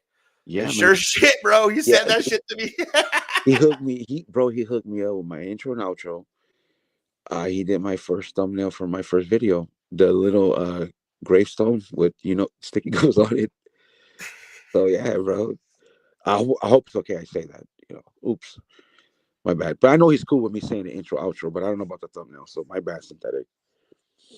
But no, he's very helpful, bro. I actually reached out to him like, "Yo, man, I got this multiverse idea," and he kind of like he kind of gave me some advice that you know what I mean. I'm learning, so I think I'll be able to do that. I'm gonna still do that, Ray. I talk to you about it, Yeah, man, and I like to. That's why I like to bounce the ideas that I have and off you and George and George. You know what it is, bro? Is I know he likes to help out. Like he tells me, man, you got questions, reach out to me. I just hate asking sometimes, bro. Me too, bro. I get a complex about it. Yeah, I don't want to bug, bro. I know everybody's got their life. I think it's just that Mexican in this, bro. That fucking machismo where we just hate fucking asking for help, bro. You know what I mean? Yeah. It's it's different if we grew up together. You know what I mean? but what it's like how it is out here, it's just like I don't want to. I don't know. I get it. 100%. Yeah, exactly. Like I'm like, man, I got this idea and I got that idea, but then sometimes I don't know how to kind of put it together. So I do kind of rely on reaching out, and I hate sometimes doing that, man. Like I hate to have it. I want to kind of learn how to do. Like today when I was working the soundboard, trying to do the sound when I usually have George do it because I'm usually just fucking going off and him just filling in when he feels like he wants to drop the laugh or drop the fucking the party music. I just let him do his thing, and I come to a better understanding of that shit now. And so that shit's hard to do, bro. And the Synthetic Panels is like, yeah, just reach out to me if you got questions. And I'm always like, fuck, man. I kind of want to do this. I don't know how to do it. And I'm scared to ask. Dude, if I was computer savvy, oh, man, dude, I'd have fun. I don't know, man. I'd have fun. But we'll see. Yeah. Good ideas. I think I'll pull it off. It'll take me some time, though. It'll take me some time. But good thing there's drama, bro. You can, occupy the time with a little bit of drama. But I'm gonna do the digging, dude. It's gonna start getting warmer out here. It doesn't get warm till like mid-April out in the Midwest, man. So that's better weather. I can go out there and dig, record it, see what I find, see what's flippable. It'll be fun. Yeah, George. Thanks, Synthetic Panels. I appreciate you, man. I was looking to see where I haven't heard from George for like a couple days now, guys. We had lunch when he came down on Tuesday, right? Yeah. And he's down here in Arizona doing his thing, and he had a wedding to go to. I know over the weekend, so I know he's just really enjoying his vacation. And I don't want to bug him too much. Reach out to him. But I did send a couple text messages. I haven't heard back from him. So George, just want to do just a check, man. Wellness check. See how you're doing, brother. If you can, just shoot me a text when you get a chance. Wellness check. I will use that, bro. Wellness check. Yeah, I was checking my phone to see, man, what happened to George? I haven't seen him. Like, right you know how weddings are, bro. Especially Mexican weddings, bro. That shit could go on for fucking days. You know what I mean? Yeah. that party could be going on for a while, and I don't want to bug. I don't want to bug the guy. I feel like if I call him too much or text him, then I'm bugging. You know what I mean? Yeah. So I So, figure I don't hear from him by like my next week's show, then I'll probably worry then. he went to Arizona, came up and said, yeah, Exactly. that's crazy. Oh man. So yeah. Did you take him to eat Mexican food? What's that? Did you take George to eat Mexican food? Yeah, we went to Rosita's, man. I had I just had what I have. I had fajitas. I just felt like having fajitas, and Yeah. he had a carnitas burrito, and the plate comes with rice and beans. Oh yeah. So he had carnitas, rice and beans. His wife had she had like the dinner plate, which was like a beef and potato taco, a cheese, beef enchilada, rice and beans. She had like a really good plate. I was like, damn. She mixed it up. Don't you hate that? You're like, damn, I should have got that instead. You're stuck in your plate and shit. Yeah. Dude, you gotta go deep. I gotta go deep Chicago for shit like that. It's crazy. Where I grew up, bro, it was everywhere. Down the street there was a truck, a taco truck, late night taco truck. That's what we were talking about, because when we were driving, I was taking him to the spot. Like we were passing by like taco trucks, and he was tripping out because they are telling me in Virginia you actually got it. There's like a lottery or some shit that you got to win in order to open up a fucking, like a hot dog stand or some shit. Like you can't just fucking apply. Like down here, you got the money in a cart, you fucking apply, get your permit. Anybody can fucking open one up. Yeah. I guess in Virginia, there's like laws and shit. Like there's only so many. And you got to win a lottery. I'm like, what the fuck? So they were tripping out, bro. Like, is that how it is in Chicago? It's not like that in Chicago, right? Oh, I'm on the outskirts, but I'm from LA, and there was a paletero man everywhere, bro. I mean, there was like a fucking his Mexican family that had a truck, and it sold produce and soda, eggs, and all that. Just go around the block, just selling produce. So it was interesting, yeah. Oh, there was Mexican food everywhere. Hispanic. That's one thing I'm asked, man, is the food. The food, I don't like the food in the Midwest, sorry, or Chicago. Oh shit. I don't, bro. 90 is giving you some good feedback, bro, on your co-hosting duties. This is that Darth is doing okay, but Man U could be better. Therefore, he could be better. Just saying, Man U. That's your soccer. You got your soccer guys, right? That's Man U, Manchester or whatever. Yeah, but to be fair, 90, I'm running on like 25% right now. I stayed up late doing that video. Had to re-edit it. Yeah, he did mention that to me, 90. In all fairness, he's like, "Hey, man, I am a little tired, so just heads up." Drama, so, he's giving 100%, but he is, for 100 running on fumes. You're doing a great job, Darth. Thank don't, you. Don't 90. Drama's tiring, bro. You know that drama is tiring. It's taxing. It takes a toll on you. All right, well, let me take over, brother. Let's transition into the next topic that I have lined up here. And since we're running a little bit on fumes here tonight, and I know it's been a long night, I get like that too. When I do my 10-minute rants, 15-minute rants, and I put it together, by the end of the day, after doing 4 hours of putting it together, a 10-minute video, I'm like, fuck, I'm fucking tired. Yeah. So let me take over for you, bro. I'm going to transition into something that I have also been noticing in the comic book community to our next segment here. The next Razor Rant that we have on the list, man, back-to-back Razor Rants. Look at this. Razor Rant, here, a Kickstarter, there a Kickstarter, everywhere a Kickstarter starter. Now, I don't know about you, Darth, but lately I have been noticing these content creators, YouTube creators, going on their tours, like if they're rock stars or whatever the hell they're promoting, their books or whatever the fuck. And it's their Kickstarter. Every live stream I turn to, and everywhere I look, man, everywhere there's a fucking comic book YouTuber who's promoting their most recent Kickstarter book that's coming out. There's a shit ton of them. I'll be honest with you. And there's different feedback. There's a lot of people that we have here, like one of them, Lisa. She loves Kickstarters. She helped me actually fund one of the first ones that I'm still waiting for. I have no idea when it's coming. It might be this month. It might be this week. Hell, it might be next year. I have no idea. I guess that's the fun part about kickstarting. Kickstart behind. Let me ask you, Darth, have you funded any Kickstarters at all? One of these Kickstarters that I'm going to talk about, or any of them? No, I have not. Have you ever funded a Kickstarter at all, period? I did. I'll be 100% honest. It was for the G.I. Joe shit that was going to come out. Oh, nice. Yeah. But okay, but that's not comic books. That wasn't the comic book, right? No. You know why I didn't go through with it? Because I didn't read it properly. So I was getting a digital copy and they still wanted $100. So I was like, I'm good. So I didn't get it. Then I just was able to pre-order it. So I literally got a big trade paperback. So kind of worked out. But no, I'm not familiar with Kickstarters. Okay, well, that's fine. Perfect. Thank you. You're doing an amazing job, by the way, Darth. Thank you for that transition there. Well, speaking of such, let me tell you a little bit about these Kickstarters, what these content creators that are doing. They're mostly independent content creators that we have a couple of them, Niobe, Divinity Comics, who I talked to.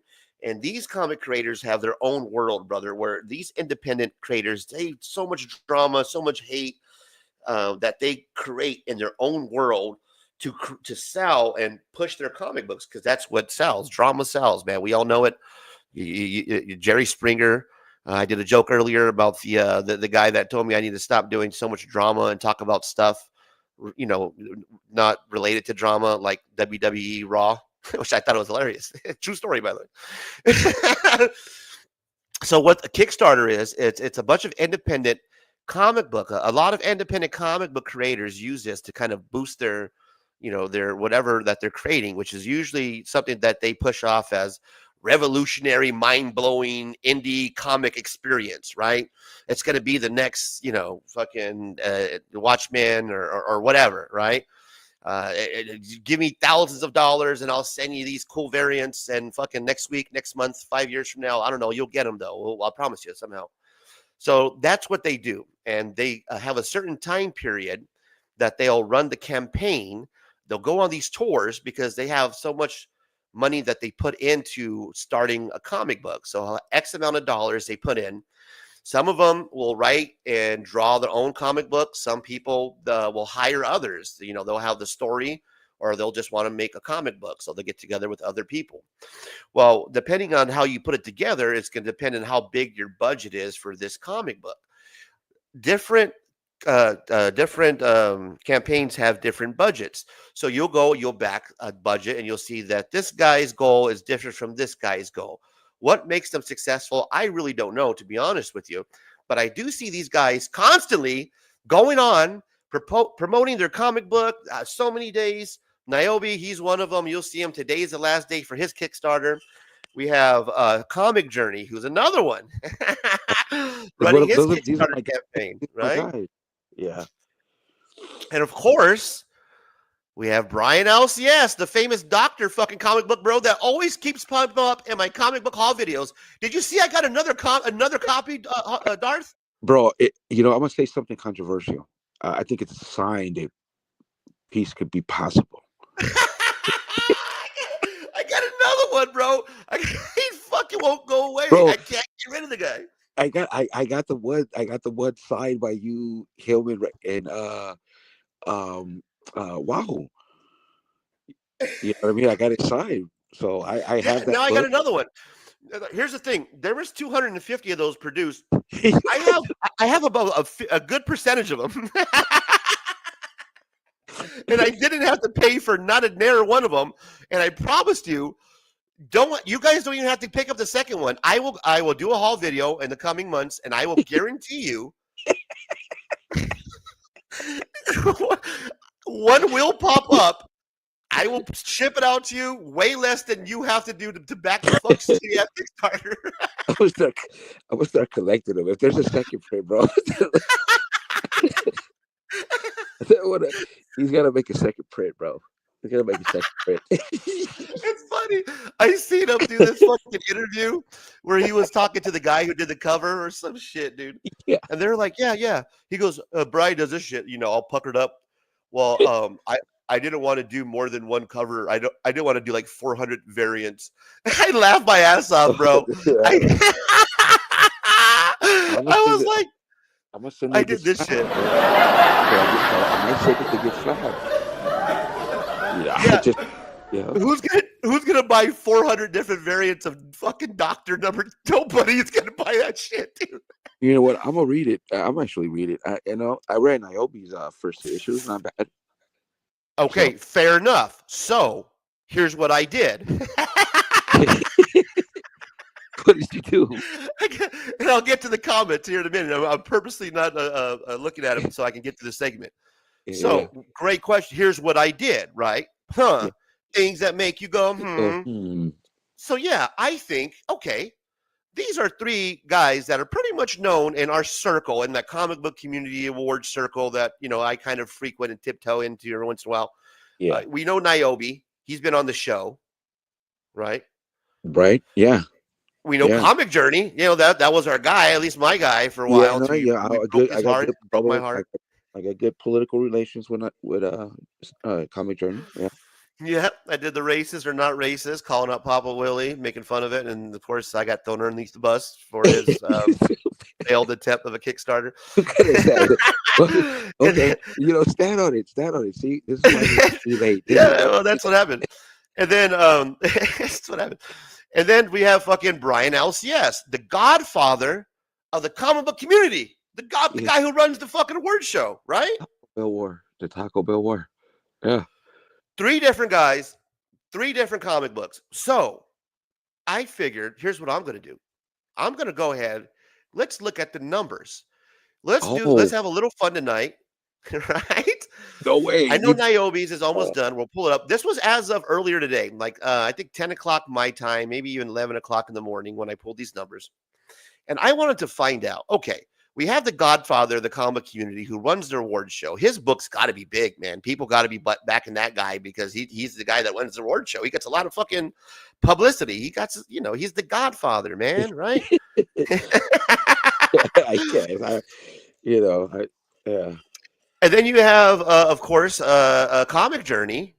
You know what I mean? That's our guy, right? Yeah, he started a project with the boys, the Insomniacs, with the crew, the fellas. He put that thing all together. And I'm thinking that he's big with the community, man. That's got to be huge, right? People love fucking CJ. He's funny. He's been, on the both sides wars with Brian. Absolutely. And then we have Niobe, right? He's a controversial guy. Oh yeah. Battle tested, bro. Battle tested, has been doing this for a while, does comic books, kind of knows what he's doing. So I figured he's got to have a big one too. So I'm thinking, which one of these guys has the biggest book? Now, before I pull up the numbers, Darth. No, you did it, bro. And I'm gonna share it with you.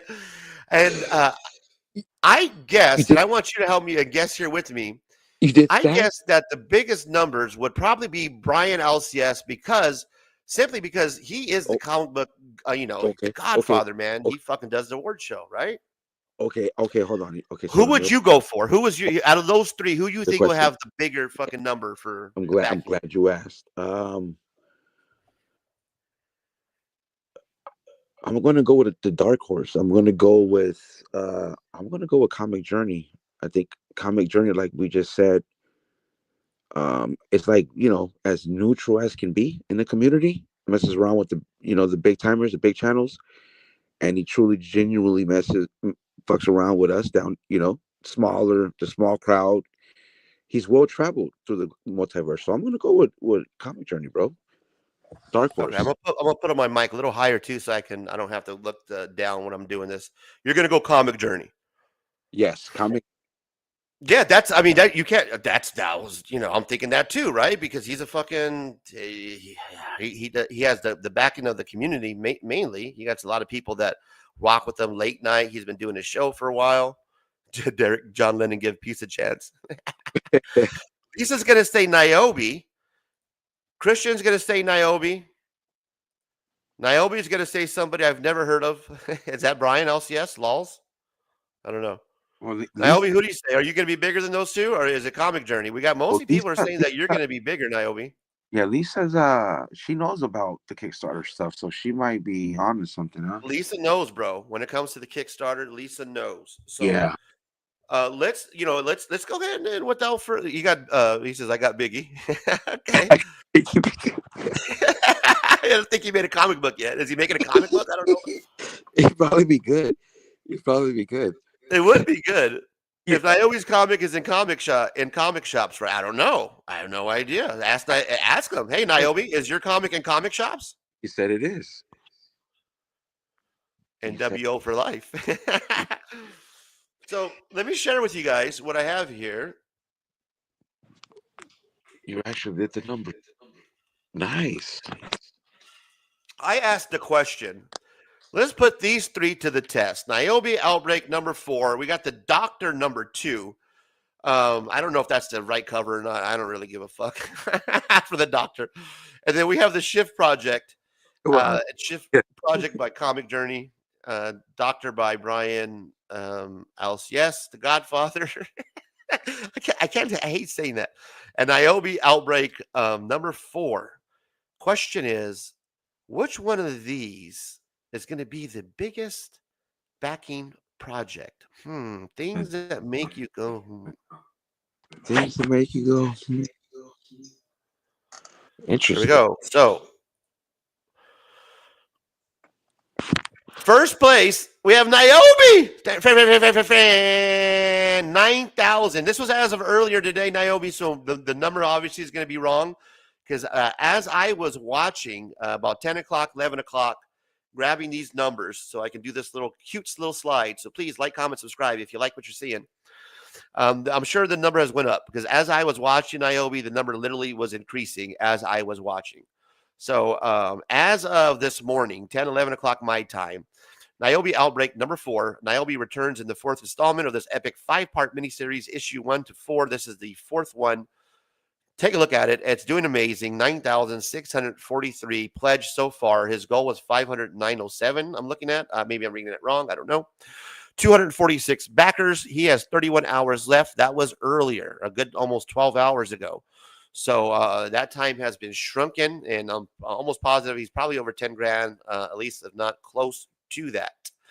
Coming in first place is Niobe. Not sure if that is a surprise to you guys, but Lisa nailed it. Yeah. Got it. Shout out to Niobe. I am a Niobe guy. Doing an amazing job. Great job, Niobe. Outstanding. You deserve first place trophy and the cash, my man. You get the second place. Can I choose? Can I get a guess to see second place? Yeah. Who do you think second place is going to go to? I'm going to go ahead because I think I just learned from Lisa Noble and everybody that picked Niobe. I'm going to go with Stoner Move, but I fucking forgot. Brian LCS. Brian LCS is going to be your number 2 pick. Okay, Yeah. So far, Yeah. Well, I was wrong for the first one because I thought he'd be number 1. But Niobe, give him his props, man. Congratulations, Niobe. Yeah. Canada. Absolutely. I can't. Hey, we got a comment. Niobe's here to comment. Larry from Niobe Comics on his congratulations victory lap here. He says, "Here's the thing," and I'll try to do my best Niobe voice. "The others cannot be compared to me. I've been doing this for 11 years. We work with industry pros. The others are just beginners." Here you go, Niobe. Hope I did you well. And shout out, my guy. You deserve it. Lisa, votes are coming in. She's saying CJ is going to. Hold on. Oh, sorry, bro. Let's back up. You're right. He finds a way to fucking. Even in the compliment, find a way to fight. You know what I mean? I hope he's fucking. I get it. I just get it. Jesus. The people that say drama doesn't sell, well, go fuck yourselves because Niobe's has 9,643 on his fucking Kickstarter. Jesus Christ, Niobe. Here's the thing, guys. Exactly. Man, bro. Shout out. Smoke what you got. Yeah, That was a damn out. Perfect. Yes, sir. Let's move on to number 2, guys. Lisa is saying CJ. Darth is going CJ. I said Brian Else. Yes, I'm still sticking with he's Brian Else. He's the godfather of the comic community. I'm going Brian Else. Yes, I'm gonna switch it up. I see how you're gonna switch it up. You're gonna switch. That's what I mean. I saw how Lisa did it, so I'm gonna go Brian Else. Yes, at number 2. All right. Let's take a look. What are the numbers? What do the numbers say, Gene? Yeah. Second place goes to the Shift Project, 3,329. Let's take a look at the numbers. Yeah. Politics. Yeah. Second place with the Heartbroken, grabbing the second place silver, coming in silver. The Shift Project. Hang on, fuck it. You know what? Coming in silver, second place. The Shift Project. Total $3,329. Oh wait. 84 backers. Wait. Hold on. Oh shit! The Shift is CJ. The Shift is CJ. Breaking news. The Shift. Sorry.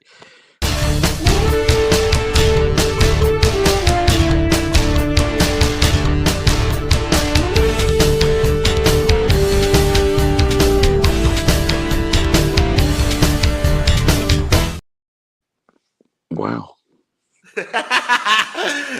Congratulations, CJ. Second place. Even though we broke his heart, he has managed to hit 3,329 over the goal. Congratulations. Damn. Well, I was wrong. I should just, interesting.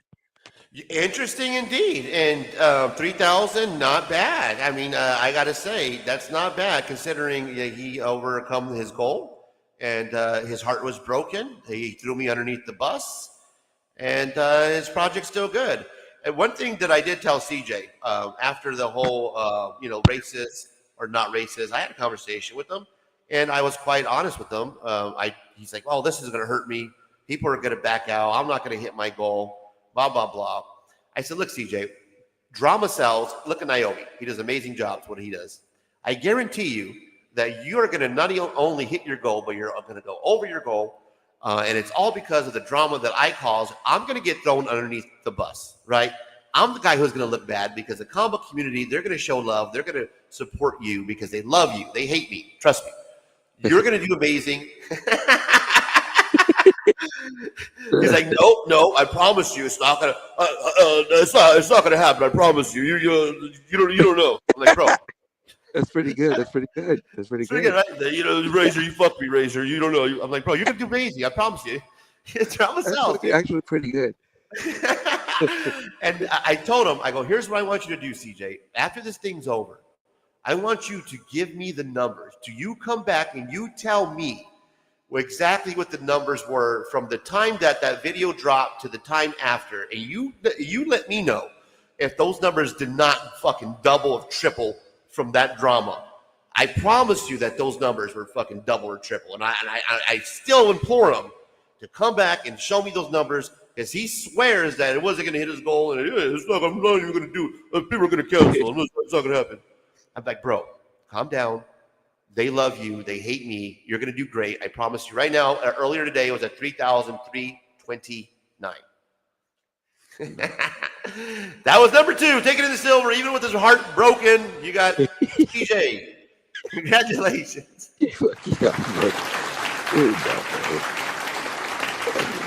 Damn, Brian. Well, don't stop. I made peace with Brian, bro. Come on, man. I got the book. I got the that's the first battle content memorabilia, bro. That's important. It's lore. Last place, huh? Third place. There is no love for the lost. No love lost here. Coming to last. Good doctor. Number 2, crawling in, limping in with a lonely $1,500.85. Breaking news.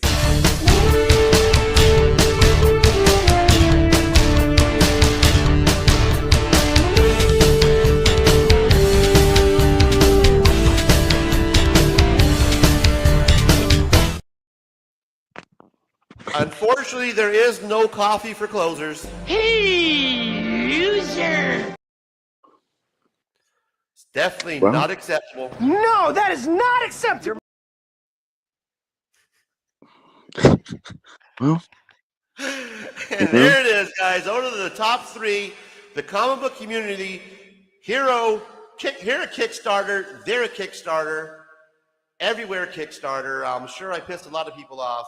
You're welcome for your guys' entertainment. I hope I made you laugh. yeah. We're here to have fun. Let's have We're here to have fun. Absolutely, man. Let's just have fun, dude. Just went public. Thank you for subscribing, first off. I hope you stay subscribed after this is over. You had to wait, sir, or lady, or whomever, a good couple of minutes. This person here had to wait at least 5 minutes after subscribing in order to drop a comment. So I do want to thank you, and I want to welcome you to the Comic Book Gurus for stopping by. We're going to welcome you properly, as we do around here. Welcome to the show. Just went public. Welcome to the fucking show. Welcome. Welcome to the party, my guy. Welcome to the party, pal. Or gal. Yeah, don't not discriminate. And I thank you. Just went public. Do you guys do Kickstarter reviews? No. Absolutely not. But I hope you stick around for some very funny hijinks. What it is that we know these people in the comic book community. Yeah. These people here just went public. These 3 individuals we know in our circle, right, George? Yes, correct. So because, I'm sorry, George. No. Go ahead. No, because we know them, right? That's why we're talking about. My bad. Yes, absolutely. Because we know them. Yeah. We're running the same circle. Absolutely. Yeah, it's a small circle just went public when it comes to the comic book community awards people. This is something that I talk about a lot of time, and that I kind of I stress with others, and that Rogue Fett, Tat Comics here, Fable, even George, the Darth Lopez is joining me now, have made it abundantly clear to me that the comic book community is a lot bigger than we see and we hear. So this little group you probably never heard of. You're like, who the fuck is the doctor? Who the fuck is Io? And I understand that. but 2 of them are all 3 of them are well respected in our little bubble, right? Yeah. Now, if you want any Kickstarter review information or maybe some tips and tricks, this individual right here named Lisa Noble, follow her on Instagram. Her stories, anything that you see her promoting, any type of Kickstarter you see her getting behind, that's who I would follow. What do you say, George? Or excuse me, Darth? Lisa's probably the person to go to, right? Yes, absolutely. Absolutely, 100%. Bro, she was calling out Mark Spears before fucking Mark Spears was calling out Mark Spears. Right. You know what I mean? Yeah. Dude, I got lucky on that book. I simply ordered it because I saw it in previews and I liked the cover, so I got a cover A and B. Bro, that's slept on that book, man. Lisa was telling me it's fucking from the mountaintops, bro, like screaming it loud, and I still missed it. Oh, dude. Well, I sold. Look, I found one in the wild like 3 weeks after. It was pretty banged up though, but I sold them both for over 100. But had I waited, I don't know, a flipper, the mind of a flipper, if you can get over 100 in eBay fees, and and you pay cover price, it's time to go. But I can't believe what it's going for now. I don't know where it's at now. I don't know if it's gone up or down, but I know they got stupid high for for a modern book, So it's interesting. Dude, she was saying that, and it's such the trading card. She was like fucking promoting, and I was like, damn it. I missed out on number 1. Like I could have, and then I jumped on the bandwagon too late, and I got, I started buying up the number 2s, so I still don't have a number 1. I'm trying to circle back and get like a 2nd or 3rd printing or some shit. But if anybody got some extra monsters number 1, they want to fucking throw me, hit me up. You know what? I haven't. I know I ordered the 4th print, the Frankenstein cover. Shit. I gotta ask Lisa. I wonder if Lisa Noble knows There's a fourth print, like a homage Nintendo. Remember the old school Nintendo games? They came in a little cardboard, and Yeah, it's a yeah, yeah, yeah.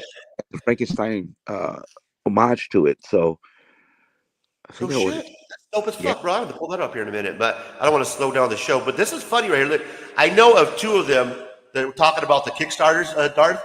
The Doctor and Niobe, never heard of the other guy. Welcome to the show. Yeah, drama. Love it. Outstanding. Great job, Lisa. Good job on that, buddy. Wait. Well, that's funny, huh? If you really do look at it, like you got your thing going on with them, and I'm pretty much like cool with all three of them, really now. Yeah. Yeah, my circle's very small, Darth. So thank you for being part of it. I'm honored. Maybe I'm maybe I'm the beacon of peace, bro. Maybe Yeah, we'll see, huh? But you see how the Googles show up though, right, bro? You see, like we got Lisa stopping by. She said, "I did tell people get in on that Spears." Yeah, you did, brother. Brother. Yeah, you did, sister. I appreciate you. It was all over it. She said, "I'll send you a first print. Number one, what? Fucking Lisa? No." And I'm still getting your giveaways out, Lisa. I throw an extra book for you and an extra something for Derek. I haven't got a chance to. I'll be honest with you. I've been fucking busy around here with fucking George, right? And then I had Stephanie. So it's been a crazy last couple of weeks, but I promise you I'm going to get your guys' stuff out. I have it wrapped. It's good to go. Yeah, you know what? I appreciate that. That's awesome. Look at that, George. That's love right there, right? Well, don't feel bad because I've been meaning to send you an AOK for how many months now? Yeah, exactly. You've been working on that AOK for a minute. Lost her address. Yeah, dude, I've lost her address again. Like I gotta send. No offense, please. You, Circumstance, and Biggie for like a minute now. So don't feel bad. Yeah. No, you should feel bad, Darth. You should be fucking ashamed. Shame. Shame. Shame. That's a good one. That's a good one. That was pretty good, right? You like that? Yeah.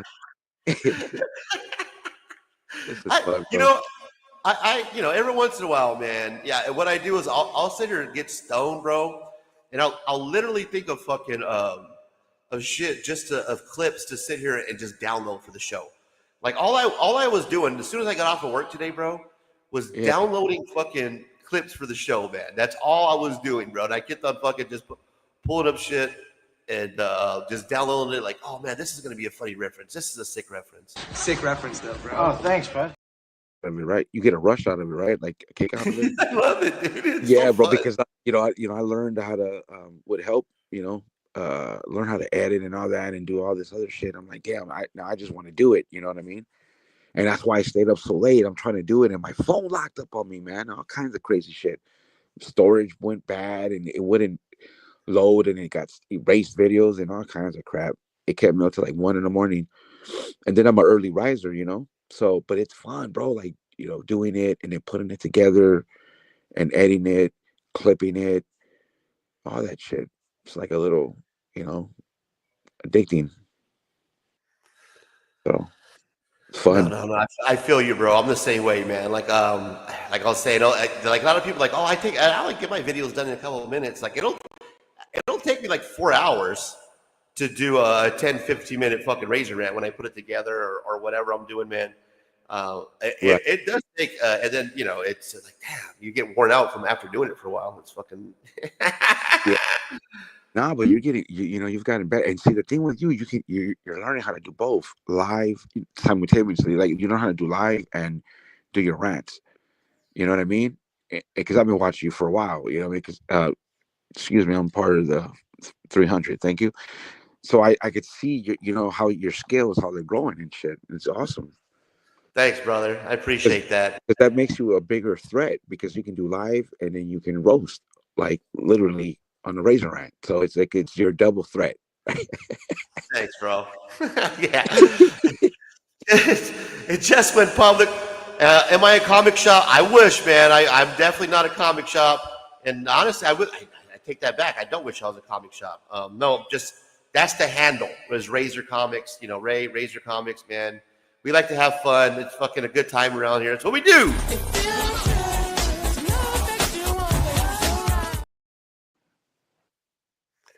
So thanks for stopping by, man. We're just hanging out, having fun, having a good time with my guy Darth. Yeah. Darth Lopez, fucking Darth Lopez, the wise, just hanging out with me, talking drama. Yeah, we do drama in this bubble of comic book community. Fable, one collection down, hanging out, stopping by. What up, brother? One collection. Welcome to the show, my guy. Welcome to the fucking show. Oh, you know what? I got something for Fable. Fable does a station. You know, do you see? I don't know if do you know Fable? Have you met Fable, George? No. Darth, hey, Fable. I know sometimes it's too late for you on this time of hour, but if you want to hop on, brother, and I'll shop the link for you. I know sometimes you can't, if that's not a big deal, but he has this thing. He does Station. It's called where his people shout out Station. Have you watched Bill and Ted's Excellent Bogus Adventure or whatever? Yeah. Okay. Well, there's this little creature Classic. that says Station. Like the little creature on there. Damn, I don't remember. So is it the first one or the second one? I'm not sure. I'm real vague on it too. I do vaguely remember the creature, and he yells out "Station," and it's supposed to mean like be excellent to each other and rock on or some shit like that. You know what I mean?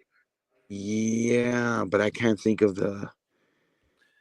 I can't either. That's why I want to try introduce you, have him on, and see if he has a moment. But welcome to the show, and I have something different, something just for Fable. So I'm glad that he's here. This is for you, brother, and homage to your station. I wanted to download something funny for you when you popped up. So, what's up? What's up? What's up? What's up? Oh shit, that's still on? Oh, thanks, Derek. Shout out, man. I appreciate that. It was fucking me up. Bro. I didn't want to be like, yo, you know. Oh yeah, no. Thanks for letting me know. I appreciate you. Good shouting out, man. I forgot I had it on this whole time. Yeah, bro. It was really freaking me out. I was like, damn. But you were cooking, so. No, a good thing about the echo, it does echo really loud. Like you held the echo really loud, but when I cut it out, it cuts out. So thanks, shout out, man. I came a long way, Derek, from when I used to be on mute for like the first 10 minutes of the show, bro. Yeah, I remember that. We're coming a long way, man. Oh man, but see, it's awesome, bro. You can see just get better and better. You can see the origin story. Yeah, exactly, bro. But what's up? What's up? What's up? It's funny how I'm fighting these guys over here, and you're fighting these guys over there. If you think about it, yeah, it's fucking the imagination with the community I have in my head is crazy, bro. Yeah, it is, right? But man, I keep going back to the fact that the community is a lot bigger than what the algorithm doesn't fucking get us out there. It gets, what happened is it gets the fucking people that are monetized. They push them out because it makes more sense. So the rest of us, like me and you, who do content that should be getting a lot more views, should be getting and I mean, if you look at the numbers, like I do good views for what my sub count is, right? I even have a couple of thousand view videos, but what happens is I'm not getting pushed out in front of certain audiences because I'm not fucking monetized.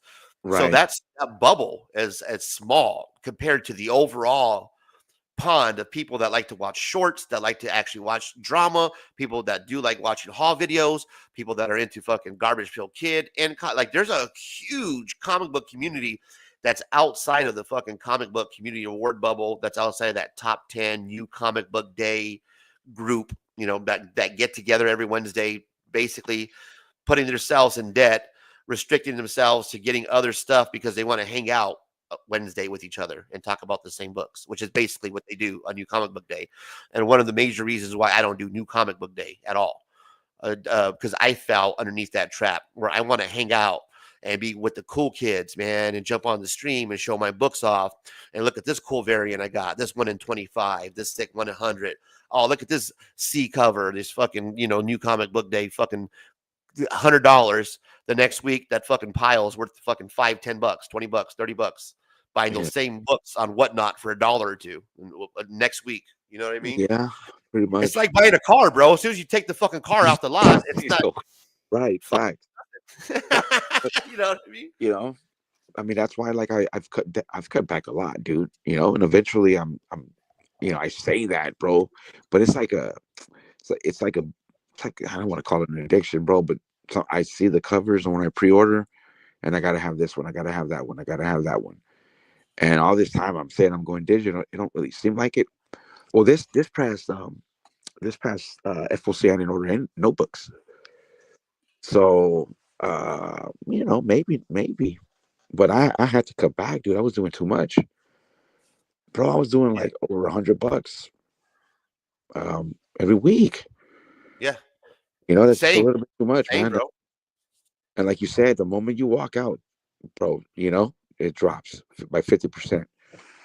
And the type of collect. Remember when I was buying all those Transformers, fucking second print, third print, fourth print, fifth print for fucking each book, dude. That alone was just on Transformer reprints. That was over $100. That's unacceptable. Unacceptable. No, yeah, but yeah, exactly. And then you could fucking pick them up for pennies on the dollar, dude. Like I literally see, there's a video, and even Brian McClay showed a similar video where they're selling those unknown exclusive variants, and I actually seen a pallet though of this warehouse where it wasn't just unknown exclusives; they had all of them. Like they were pulling out those diamond boxes, you know, where you get those fucking. And like wrapped, bro, of Bryce, of fucking, of you know, unknown, of this, like, bro, legit. Dude, those are not fucking rare at all, bro. I learned quickly about one of my best moments in comic book collecting is realizing exclusives is a no-win situation, because I did fall into like kind of the exclusive trap. Right. And this was back in 2016, maybe going into 2017. Right. One day I just so happened to check some Batmans that I got, I believe from Unknown.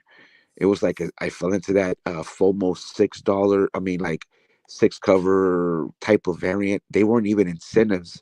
Okay, so one day I looked them up on eBay, bro. I was like, what the fuck? Instant loss of 50%. And so I started like, okay, let me look at all of them, almost the same thing for all of them. I was like, oh fuck no, dude, right? And so then I kind of like I waited it out, and then you know what I did was I got clever. Then I learned, right? Then I started getting more savvy, became more of a flipper-minded thinker. I took all those books, took them to a shop, and got some store credit for it. So at least I got something back, right? And which was I took probably a 50% over a 50% loss, but I did gain some, you know, a good amount. I forgot what they gave me. It was like a few years ago, but I know it was over $100, bro, because it was at the time where the store exclusive still had some hype. You know what I mean? They still had some FOMO to them. So lucky for me, the dude took them, right? You could never do that now. Well, you nailed it. It's either new people that are flipping, or people that are going New Comic Book Day, or it's people that are just die hard into whatever fucking you know, the series that they're reading. And of course, we got Immortal Biggie Shack. People say Biggie's YouTube, and of course, we welcome everybody who stops by, because you have to be a subscriber in order to comment in the chat. So Biggie, shout out, thank you for being a subscriber. I appreciate you, man. Welcome to the fucking show. Welcome to the fucking show. Bye. Let's give Biggie the WhatsApp. What do you guys think? Should we give him the WhatsApp? Absolutely. Absolutely. Well, we gave the WhatsApp to Fable. He hasn't showed up. So because Fable didn't show up, let's pass that off to Biggie. But I just don't want to pass a normal WhatsApp off to Biggie, being that we gave that to Fable. So I don't want to secondhand Biggie, because Biggie's a big guy.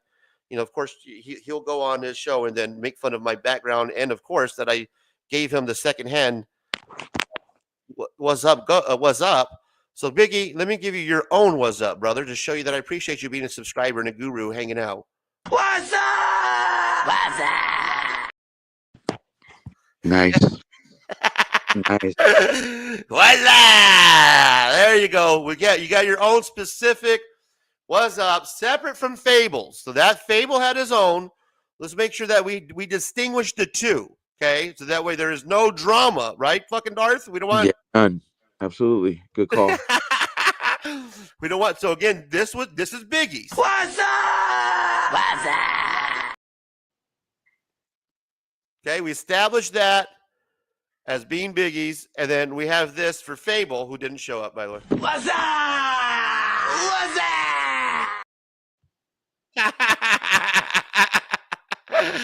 So that's how we're going to get down. Thank you for stopping by. I appreciate you, man, as always. Immortal Biggie Shack stopping by, doing his thing. Nice. Shout out, Biggie. And good morning to you, sir. Yes, it's easy to get caught up with the hauls and not want to buy. And that's one thing that I was doing, Tat, is I was spending like Darth $100 a week on New Comic Book Day. Before I was even into like the content creating, I got into the whole. I want to be, in with the crowd, man. I want to be up to date with what's going on. If somebody's telling me it's a cool book and it might be worth something, I should probably pick it up just because it's $5. But then that $5 became $6, and then $6 became $7. Yep. And then before you know, I have a stack of 10 or 20 of those $6, $7 books, and then my budget's now fucking $100. Absolutely. And I was just doing reading. that. Yeah. I wasn't even thinking of trying to guess an incentive to get hot or flip. I long stopped doing that, right? I would just a lot of stuff that I read, and just every week I'd be like, damn, dude. Every time I go, they'd have me a stack, and I'm like, ooh, I can't do all this right now. And then that's when I really started thinking about it. I was like, dude, I'm living beyond my means on just weekly comics. I can't do that. So time to make sacrifices, Yeah, exactly. And it came to the point where I was like, okay, so yeah, I do have to make a sacrifice. So let's start cutting the budget. Let's not spend $100 every week. And I just couldn't do that. Like I would say, okay, I'm literally going to go in here with $40 and that's it. And I found myself spending $52 or $60 and then justifying it. You know what I mean? Yeah, absolutely. So there was never able to set like a budget for the week. It was always fucking at least $100, and that was just hurting me, bro. Minimal, bro. Minimal, dude. It's just too much. Me and my wife had kids late in life. I was like, oh, dude, I can't be dropping 100, damn near 150, because then And look, honestly, if I made more money, I'd buy more comics. You know what I mean? So it's not like, if I was balling, bro, come on, dude. Now, I do have respect to the flippers. Like that came from the flipperverse, because it is not easy to be in, because you're investing money, you're thinking about trends, and you're seeing what you think that's going to be hot, and you're putting your own self out there. So I respect the flippers. I respect anybody's hustle. You know what I mean? If that's your hustle, and you're on the spec game, and you're going to New Comic Book Day to look at variants, to look at ratio exclusives, and seeing that if you can take those and make some money off them, and you're successful in doing it, shout out. Lisa's one of them. Like I've seen Lisa work magic. Like she's fucking Al Mágico, right? She fucking makes fucking miracles happen, bro. I see her like fucking like how the fuck. And she gives us a little nugget here that says King Spot dropped a website exclusive for 200. It's selling for over 1,000 now. That's a smart flip. And that's the shit that I respect that hustle, because I can't do that. Like I don't know that game. I'm not from that world. Lisa is. You're from that world, so you could speak on it. There's a certain Is it certain not only but because I see people that are just not at it and still doing it. Is there like a certain high, like an addiction to it? Yeah, well, I think Lisa's probably more savvy because she's knows the Kickstarter world. I'm more of like I can go digging. I'm a decent, I would say about a mid-grade hunter. But I think there's different levels to people that go out there and dig. Because look, I only really know Marvel and some indie. So there's hunters and flippers that know it all. You know what I mean? Marvel, DC, obscure shit, right? I'm pretty mid-tier. You know what I mean? I have found some shit out there though. So I would say, yeah, it's different, dude. And that's the more rush you get when you find, because I've done it multiple times, bro. Like you find $100 to $150 to $200 book in a $5 box. Yeah, There's yeah. nothing that beats that rush, bro. That dude, that's a high for me. And that's and, Oh, look who's jumping in. We have Fable. Then when I what? interrupt you, Darth, I apologize, man, but we had Fable No, jumping in good. from backstage. I didn't want to leave him back there too long. So let me properly introduce the two of you. First off, Fable from One Collection Down. Welcome to the show, my guy. Welcome to the fucking show. What's going on, guys? Hi. You guys can hear Going on? me? Yeah. We got you loud and clear. Let me give you a proper introduction. So who we have over here is Darth Lopez, my buddy from the multiverse, my brother from another mother. How you doing? It's Fable. Fable, meet Darth Lopez, George. What up, George? How you doing? Good, good, man. How you doing? Not much, man. Fucking Razor calling me out and shit. I'm like, let me get out of bed. Let me get the tablet going. Yeah. I created my own welcome for you too, brother. You know, I I know saw you have that, your yeah. station. Yeah, and speaking of station, I again, I love that, man. I love that tagline. Can you explain to me and Darth again, station, and which one of the movies it specifically comes from? It comes from Bill and Ted's Bogus Journey. So that's the second Bill and Yeah. Ted movie. And Okay. there was this little fucking alien in the movie, and all he used to say was station, like station, station. And they're like, okay, what the hell does that mean? Right. And it turns out that it means be excellent to each other. So that's what he's Yeah. been saying through the whole fucking movie is be excellent to each other. So I said, you know what, I like that. So I just started using it. It was like station. Yeah. And people were like, oh yeah, I saw that movie. People started recognizing it. So it's cool, man. Yeah, brother, that's cool, and I'm glad that we're fucking connected. And we got fucking, and his name happens to be Darth Lopez. Fable's name happens to be George as well. So I'm Yeah. not confusing the two. Just happened to be that their I names thought are you George. was. At first I was like, why are you calling him George, man? Yeah. That's Darth Lopez. What are you doing? I know, but it makes it easier for me, easier transition. Because I don't mind being called by my my name, bro. I mean, it's all good. Yeah. I don't know. I don't know if all creators, oh no, I'm my handle. No, I could be a civilian. I could be a civilian, but you call me George. It's all good. Hey, just went panel, just went public. He does follow me, so thank you, brother. Yeah, weren't you making fun of Biggie on the last stream? The Biggie guy. Oh, I wasn't that, making fun of the Biggie. Me and Biggie have kind of, I would say, kind of like a love-hate relationship where we, yeah. I love the guy, we hate the guy. I'll be honest with you. I do have a little love-hate relationship with Biggie. I just noticed that sometimes Biggie does compliment me, and he's a subscriber, so I really appreciate him. I subscribe to him too. I watch his content. He watches mine. Yeah. But I do notice that he does give me some backhanded compliments sometimes. But you know what? That's the beauty that you can just have that conversation, though.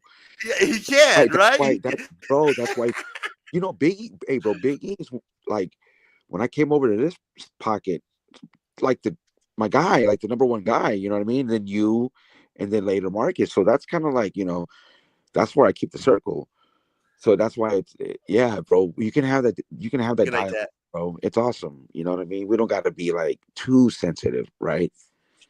Yeah, exactly. Around, man. Let's joke about it, Yeah, yeah. I don't even know. Have you met Biggie before, Fable? Yeah. So you know, okay. So he is, and one thing that he the backhanded compliment that I'm speaking of is like he would be like, Razor's awesome, man. He's funny, but he does videos. One thing he doesn't do is he doesn't drop the link. Like he'll roast somebody. If you're gonna do that, drop the link.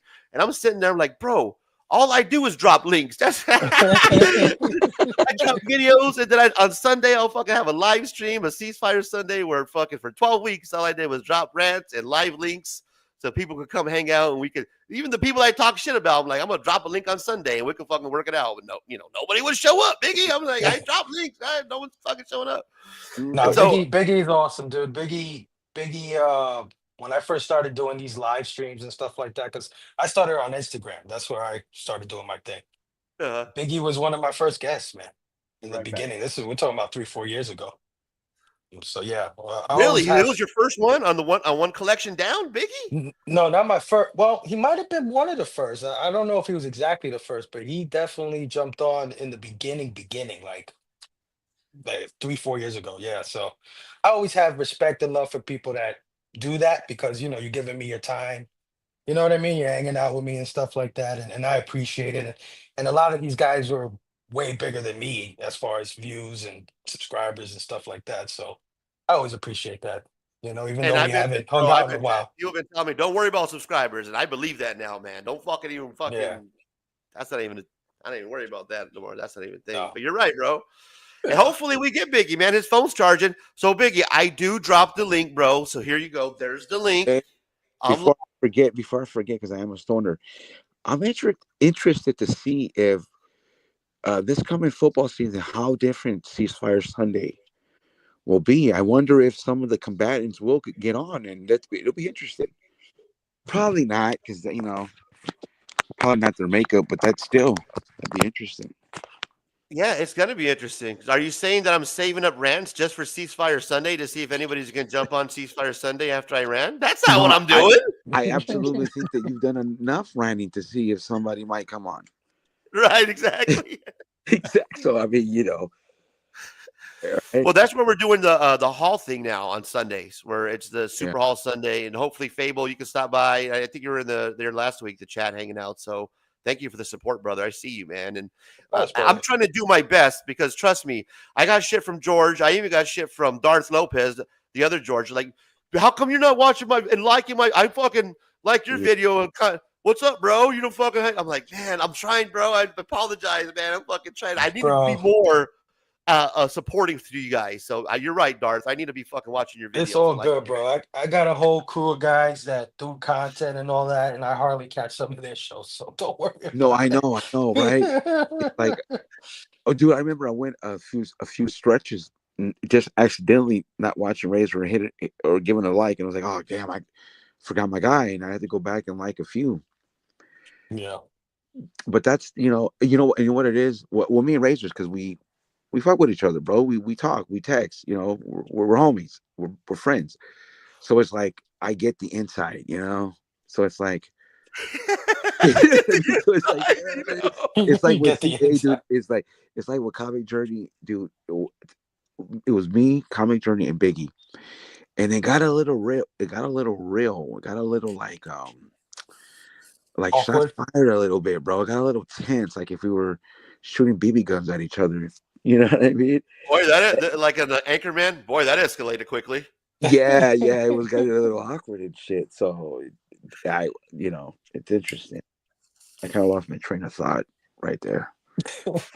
I did a stoner move, yeah. No, you're good, bro. I appreciate you. And no, Noble, fucking Fable. See, I'm in the stoner move too. I called fucking Fable Noble. Yeah. I literally was trying to make. I see Lisa Noble on the bottom. Fable, fucking. If you have, I know you look like you're squinting, barely hanging in too, bro. So if you have to jump off, it's cool, man. I'll just give you shit, brother. I know. I see how you do. I see your game. I see how you rocking. I only get if we weren't friends, I wouldn't give you a hard time, bro. It's because we're cool, man. Absolutely, bro. Absolutely.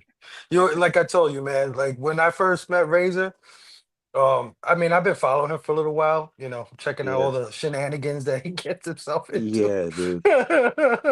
And one day he just calls me on Instagram. He like actually called me, and I'm like, damn, man. I know people in this community a long time, and they never freaking called me before. I said, this guy's got to be a real one. So definitely much love and respect to him, man. I think that's what. Man, like have a real conversation, right, Darth? Yeah, that's what we did, right? Yeah. I don't know. I don't even remember now, Razor. Yeah. I know I called your ops. I apologize. I did call Marcus for the multiverse thing, but I don't remember. I might have called you or you called me. I don't know, because when I discovered him too, I was like, who the fuck is this guy? And then, obviously he was Hispanic and he was west of the Mississippi. So like I am. So I was like, oh, wait a minute, hold on. And, he knows that I thought he was a little sticky adjacent. But then when I did the lore and I went sticky down. Adjacent. a good way to And put so it. I did. That's Yeah, a I did my nice way of homework. putting it. Sticky adjacent. You know what I'm saying? No, come on now. Be I honest. remember you actually the words that you put on the video was I thought you were Sticky's puppet or some shit like that, right? Or Something Sticky. along the lines. But then Yeah, something along the but then I saw the way how it changed quickly. I was like, oh, okay, wait a minute, hold on now. Yeah, it was awesome, bro. I'm Yeah, telling we you, had a bro. Look, conversation, a real conversation, bro. The same thing with Fable. I called them up, like we were texting. I'm like, fuck this, I'm gonna call this guy, man. I need to have a conversation with this guy because he seems like he's a cool yeah, cat. He was actually giving me some good advice about the comic community. Again, not being fucking, you know, I mean, there's the circles are legit, but the community is a lot bigger than what we make it out to be. Than I was making it out to be. You know, I thought that the comic community were people. That's it. That's the fucking no. It's not, bro. That's not the whole community.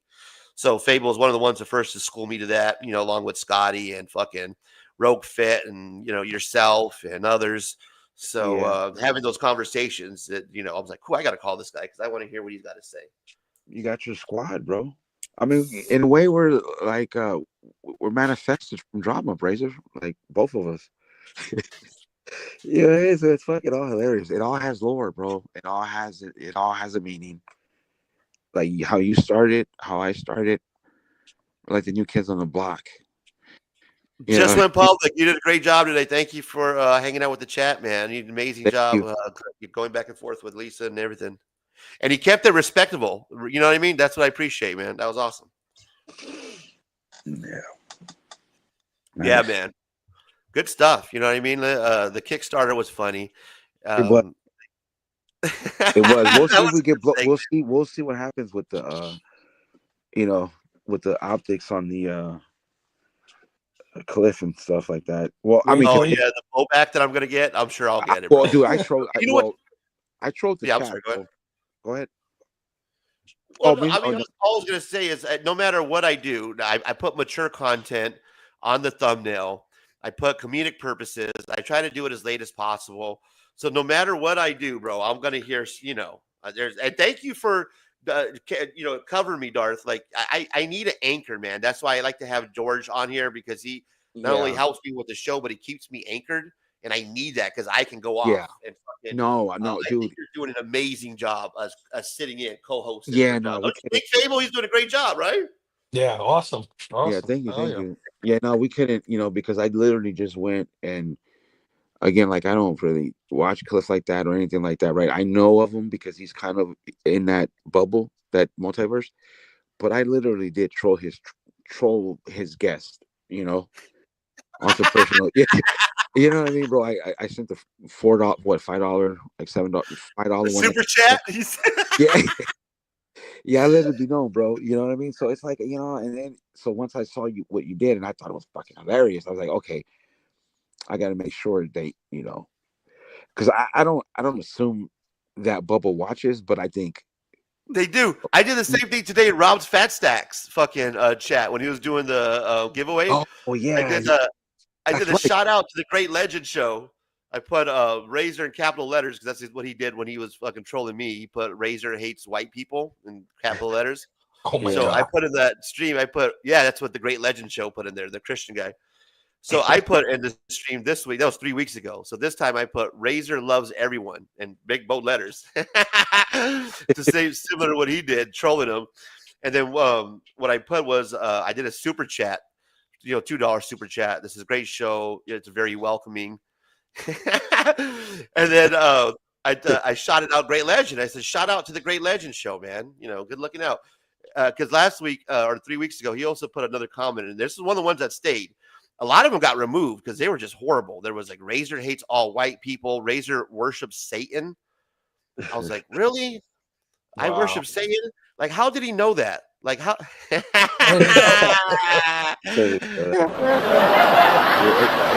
like that's what I'm saying, bro. Like, you know, how do you know that? Like, how do you know that I was? was sacrificing a goat literally before the like? You know, I get shit for that too. So he put Razor loves Satan, like and from the Christian guy, like the Great Legend guy. The fucking, I'm like, what the fuck? So today I had to put, you know, trolling him back. And he also put another comment that stayed. Rob removed a lot of them, but there was ones that stayed, which was weird. And one of them that stayed was that Razor's mohawk is laughable because he's not indigenous. I'm like, what the fuck is this guy? Is this guy loony or what? Does he not know how mohawks work? Like, if I have to be in. So I was man, dying. at least you get comments, bro. So I totally understand Darth, bro, because I do the same thing, right? Darth, I'll troll the fuck out of these guys. I'm like, fuck that guy. Yeah, there's no. I mean, it's because sometimes it's like, look, I've been watching the community and being part of the community for a minute now, and sometimes you just get on their high horses and like, bro, like I said, subs and views, that shit don't matter, bro. Honestly, if you want a pocket watch, if you're not doing 1 million. Over 1 million subscribers, bro. Come on, let's be real. So get off your high horse. And like I said, there's no shooting up, no shooting down. And you're everything's fair game, dude. So it's like, hey, but we just gotta be except respectful. for going after people's wives, we get that. Except fucking, talking about people's disabilities, making racist jokes. Those are you. And you did an awesome segment on fucking, what did you call it, Darth? The rules of engagement. Rules of engagement. I thought it was brilliant. Like, here, it's okay to go after each other, but here's some guidelines that we need to follow. Speaking of guidelines that we need to follow, let's bring this gentleman to the stage. You know him, you love him, and let's make sure that we welcome him properly, because he does now have his own welcoming, which is new. I'm enjoying handing out the welcoming, specifically to the gurus, for people that are subscribed and like to show up. I think that's fun. We give them their own welcoming. And here's Immortal Biggie Shack. What's up? What's up? Hello. What it do, my guy? How you doing Hello, tonight? man. This morning, whatever it is. Y'all doing all right tonight? Yeah, man. How are you doing? I'm doing good. Just getting a couple of dishes done. I was waiting on my phone to charge. I started thinking, this motherfucker ain't going to charge, so I just went and grabbed my laptop. You got the supercharger, or do you have the lightning charger? Not really, man. No. Just a regular. Me too. It literally takes my phone overnight to 100% charge. Yeah, like buddy, 20 minutes to get like 15%. Exactly, dude. Damn. I'm that guy who won't pay an extra $10 for a good charger. I'm like, no, dude, this is the one that came. I think they're made that way now, though. I'm not tech savvy. That's what I call it. But I think the chargers, like the newer phones, the newer chargers are made to charge somewhat fast. Bro, yeah, that's a dude at work. He has one of those lightning chargers. I'm like, hey man, can I use your charger, bro? And like literally within like 20, 30 minutes, dude, my phone fucking is 100% charged. I'm like, this is amazing. He's like, yeah, dude, it's like $10. All right. It is $10. Damn. How are you doing, Biggie? What's going on with you, my guy? Anything new? No, not too much. I just been chilling. I'm a big supporter of old Darth, so I figured I'd suck it up, Buttercup, and say what's up in the chat. I do watch Razor from time to time, and I don't comment as much as I can. So Madam Blaster came on my channel, and I asked her if she wanted me to shout out anybody's channel, and the first person she said was you. And that was like the time I subscribed back. You know what I mean? So I kind of get over shit pretty quick. The little spats we have are pretty minuscule. So I like you. And when people like might say something negative or something, I say, I think he does more than just drama. He does comic book shit too. So that's my thing. Yes, sir. Yeah, respect, bro. I appreciate that. That's real talk, man. And I think that's what the community, I know that's what the community respects about you is that, Biggie's real. Everything that you always hear is that Biggie's real.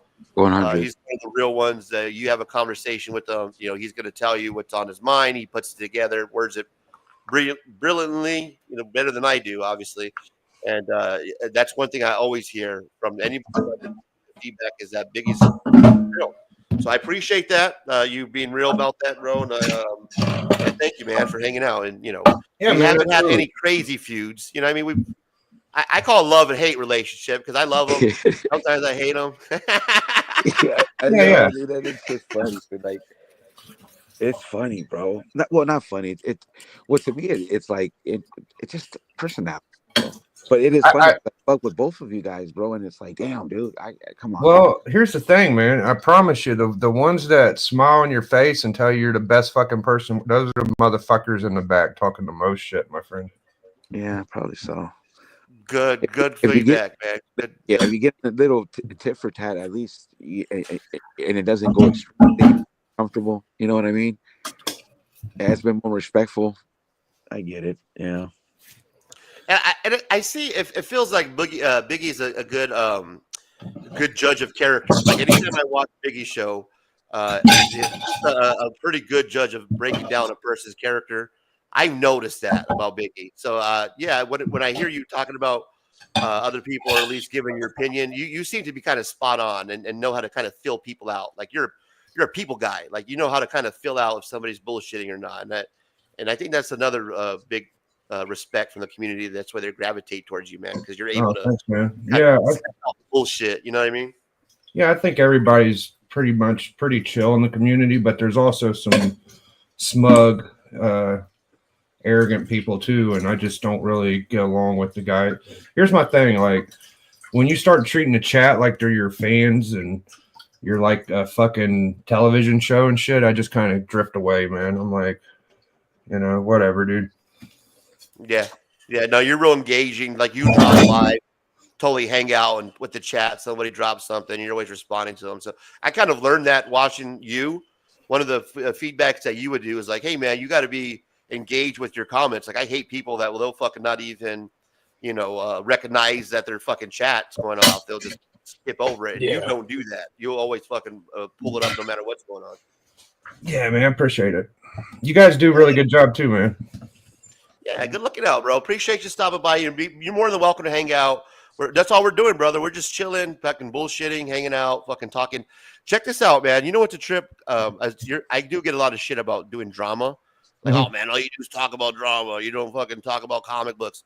And this was on a live chat. It wasn't in this show, but it was a different live stream where somebody was trolling me. And I swear to God, the thing that the response was that, what you should do is talk about more of, other things that are going on, bro. Like, this was the response. And I laughed my ass off. Like, I was like, what the fuck? Or like, what? Like WWE Raw, man. Like, are you serious? Damn. That's the biggest drama soap opera ever. It's fucking, you know it, right? That's the biggest drama. Come on, man. I'm the drama. You watch wrestling. That's fucking drama every week. Get the fuck out of here. Yeah, I do a wrestling show, and it's silly as fuck. A lot of these guys watch wrestling because they like looking at the girls in the bikinis and shit like that. And I mean, that's cool, but you're going to do the content you want to do. If you don't want to talk about wrestling, you're going to do what you want, so fuck them. Yeah, I thought that was hilarious. Like he was comparing what I did. They're like, well, but like, dude, do you understand that that's like a big soap opera, bro? It's just almost fucking the same thing. Doing drama. I mean, that's where we get. I can't win. I can't win with these. I give up. I'm getting out of this fucking live stream. That's where we get we mimic. What do they always confuse? I always say it wrong. K-Fab. What is it? K-Fapping or whatever the fuck it is.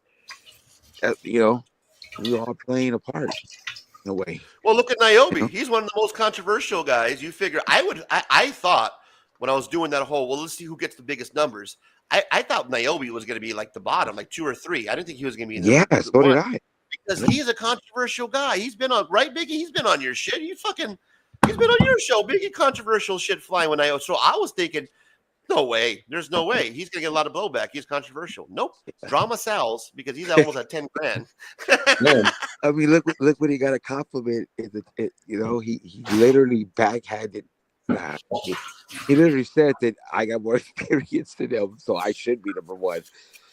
It's like, damn, I hope shit. Like, he's just funny. He's great. And he loved that. He probably clipped that and he's going to show the shit out of it on his channel. Anything that has to do with him, he's going to fucking talk about. It's funny when he's like, I'm going to make you my special project. when he goes at it with people, that's what he tells them, dude. He's fucking crazy. Yeah. Well, hey man, he's whatever he's doing over there when he drops his Kickstarters, they seem to be fucking doing great. CJ, it looks like his Kickstarter is doing fine, over $3,000. He didn't get as much blowback that he thought he was going to get. You know, hey, he's not even going to get. You're not going to cancel him. You know what you're fucking doing over there. I'm like, bro, it's going to do amazing. One that didn't do amazing, that doesn't deal with any drama whatsoever, and try to promote it on a boys show over here. It's the good old Doctor number 2. We see that. I was dying, bro. I was watching him on your show promote it, and of course, I'm a troll, so I'm like, I'm gonna pull up. I gotta see how the Kickstarter's doing. He's on here for 10, 20 minutes, and he's talking. Somebody had at this point fucking contribute some fucking money to this goddamn campaign. So I'm sitting there watching the fucking thing. At that point, when he was on your show, it was at $700 and some. So I'm sitting there watching it. I'm like, okay, any minute now. And I watched the whole show because it was, he promoted the whole. I was like, all right, any minute now. We're gonna get a change. Nope, never updated. I was like, God damn. Nobody updated. Well, And this one was on your you can't show. come on my show and hope to get anything out of it. So the guy that doesn't do drama, that doesn't want to talk about drama, that just wants to all about the books, it doesn't look like that Kickstarter campaign is doing all that great. I actually caught heat from that show. That's the yeah, you did. thing. I seen the comments. They called you fake or some shit like that. Sellout. They called me a sellout. I was like, look, somebody's hating on me. I made it. I finally did it. I got a hater. I was getting blowback. They're like, don't you know he's fakeable? I'm like, what do you mean he's fakeable? He's right on there right now. I'm like, let me go take a look. Oh my god. Unbelievable. Hey, buddy. I had a show with Brian, and then right after I had a show with Razor, and I thought I was gonna get shit for being with Razor, and it was the reverse. It was like the weirdest shit. Exactly. No, dude, it's like we get to crash out, bro. You know what I mean? In front of people. Yeah, here's my thing about Kickstarter, right? I don't know about how other people are running theirs, but if I was to run one, it would be like the third or fourth most important thing to me. Like, I wouldn't make my channel compromise because of it. Right. I wouldn't compromise my personality. I wouldn't get hung up on if my partners were fucking worried. It would be like very minor. You know, I'd be involved. I would do my best, but it wouldn't change me. You know what I'm saying? So that's the thing about the Kickstarters I kind of notice. Yeah, no, that's good feedback. Yeah, you shouldn't allow it to change you too, especially if you're, I think just like most things, if you don't, the more you grip onto something, the hard, the less chance of it being successful. You got to let that grip go a little bit, right? You can't stress so much about your Kickstarter. You can't make it your number one priority. You got to go about it just like everything else. You can't grip too much, man. You got a little bit go. And Niobe makes a good point here. It says running a Kickstarter has nothing to do with YouTube community, rather has everything to do with making a comic book. And to Niobe's point, he's done it successfully over and over and over again. His campaigns have been well funded and done great, and he continues to make that as his full-time, basically his full-time job. So congratulations again. You deserve it, buddy. I give credit where credit's due. I'm not here to hate, and you did a great job, man. So pause. Yeah.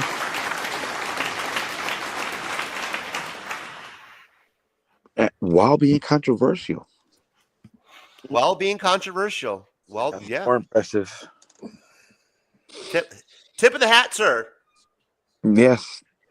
Our Canadian friend.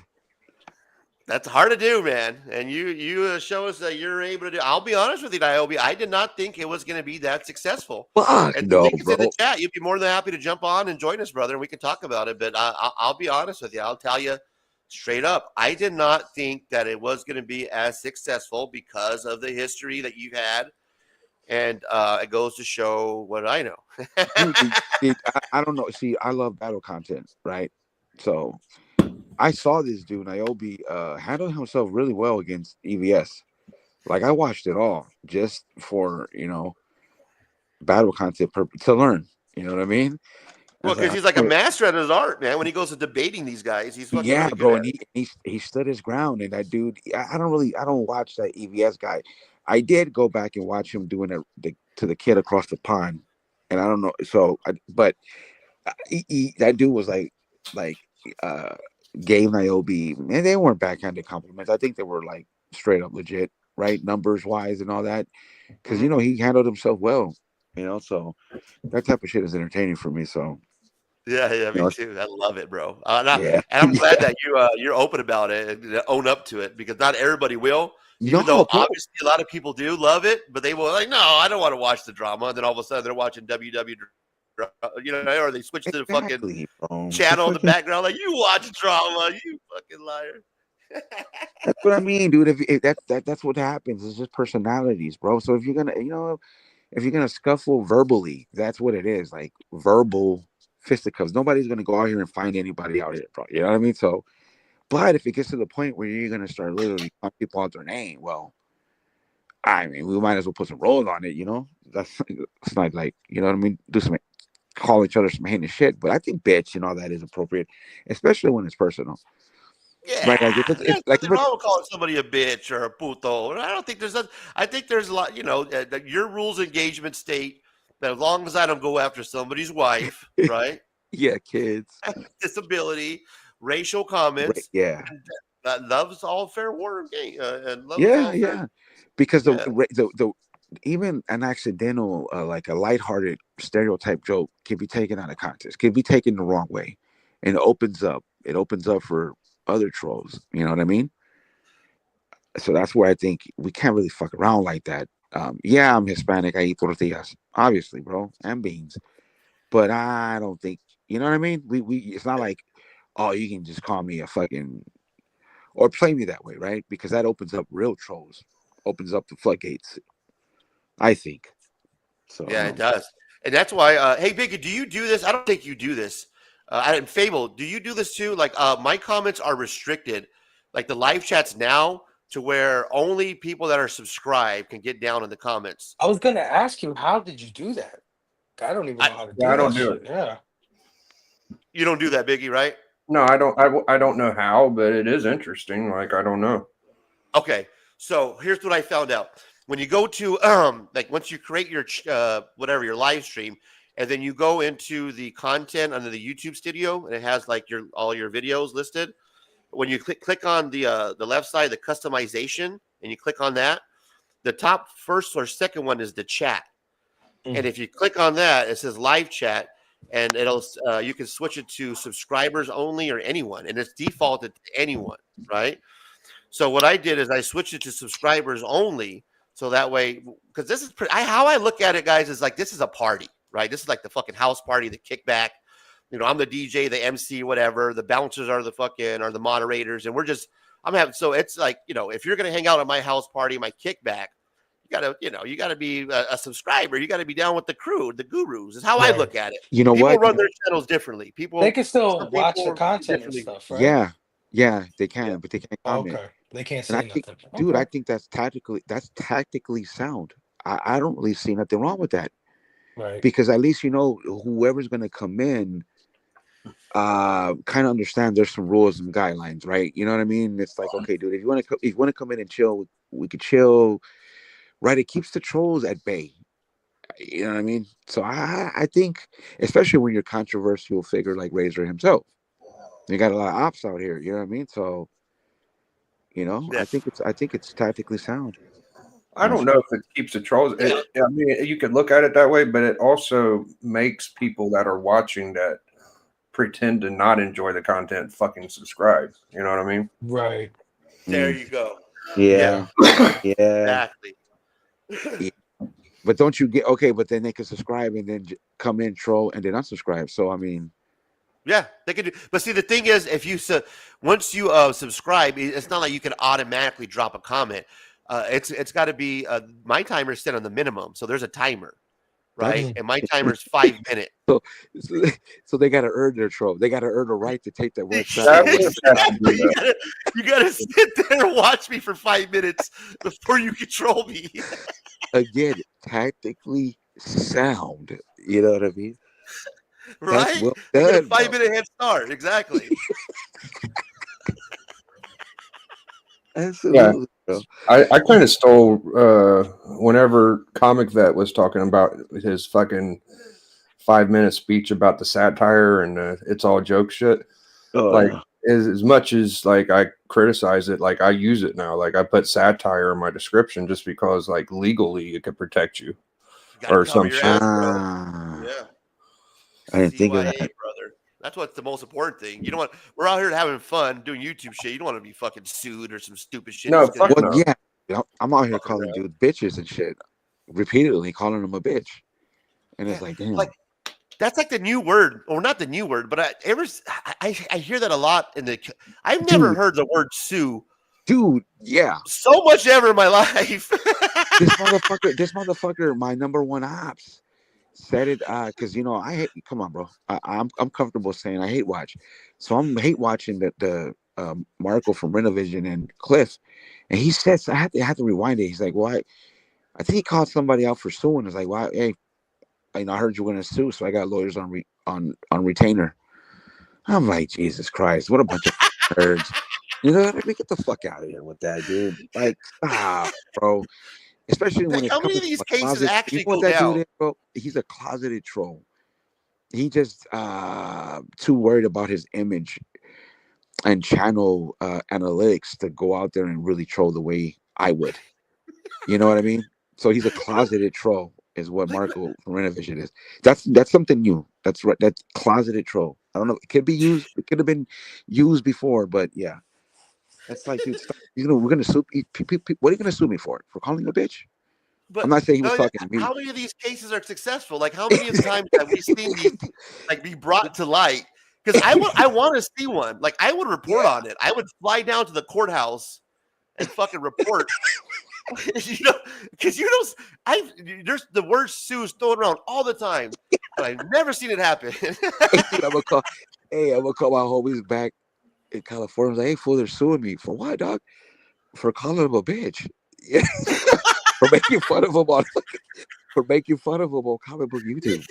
Imagine getting that paper in the fucking mail, certified letter. Some douchebag drops it off. Hey, can you sign this? I'm like, hey, Get the Derek, fuck out of appreciate you. I'm guessing Beyond Wednesdays must be over because we got Derek joining us.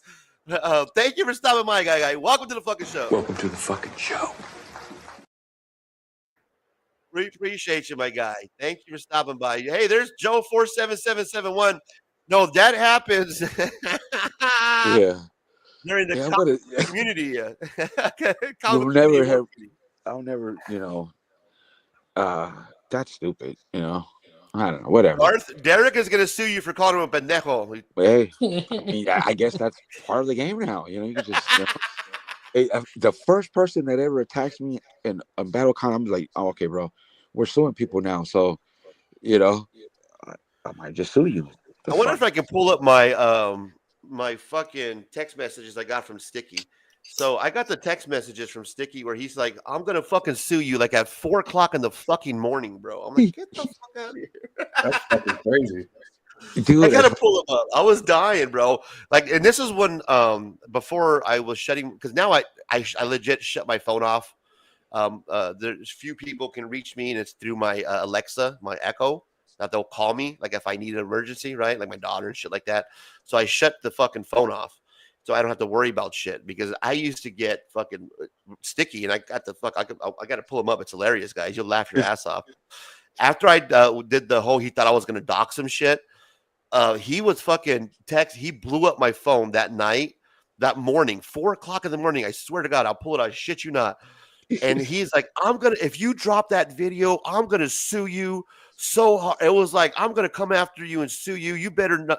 I was like, get the fuck out of here. It was this whole, it threatened me to, and I've never like had anybody threaten to sue me. So I was like, I laughed my ass off. I felt like Rocky. You remember when Rocky, I don't know which one it is, but he's fighting that fucking promoter that's supposed to be kind of like Don King-ish. He's like, sue me for what? After he fucking after he socks the shit out of him, he's like, he goes, hit me and I'll sue. Hit me and I'll sue. And then fucking Rocky just backs up and hits him with the left hook, and he fucking falls back. And Rocky's like, "Sue me for what?" Dude, that dude, talking about crash out. He did that to a lot of people. I found like comment and then just block you. He said Yeah, that. He he said, "I like to came sit into in my the DMs, courtroom." bro, and then just like something, whatever, and then blocked me. I'm like, Oh, what? dude, I totally forgot about that. I was gonna include that in my opening fucking rant about how it's, if you're a subscriber, you're welcome to join the fucking, the comment section, the chat, the live chat. That we do that only here for the live show. All my videos you can comment on, let me know, critique me. I look forward to it. It helps me with my whole artistic ability. Unlike Sticky Goose, who does not want any comments whatsoever. I think that's the biggest puss. If you are shutting off the comments on your video and you're trolling people, you're talking shit and shutting off the comments, you're a pussy. I'm going to say that straight up right now. If that's what you're doing, that's some pussy shit. I mean, dropping live links was one thing, but fucking not allowing people to comment. That's completely a different level, bro. He doubled down on it by saying it was genius. When he did his evolution of a troll video, I said, "No, it's not. You look like a square. You look like you want to make fun of people from afar, and then they can't make fun of you. Get the fuck out of here." Yeah, what killed me about him, dude? He goes, "I'm gonna be getting a bunch of clown emojis, clown emoji, clown emoji, clown." Dude, you don't have any fucking comments. You're not getting any clown emojis, dude. Yeah, dude, I fucked him up, dude. I don't care what anybody says. That thumbnail alone, I fucked him up, bro. Like his whole video was based off like the thumbnail. And I'm like, oh yeah, you're done, bro. You know what I mean? I just took that and just played with it. Yeah, him deleting the video, I say you did that, bro. Oh, I give all the credit to Darth on that one. Yeah, knocked him down. You know what I mean? Yeah, fuck it. How many fucking videos has he deleted?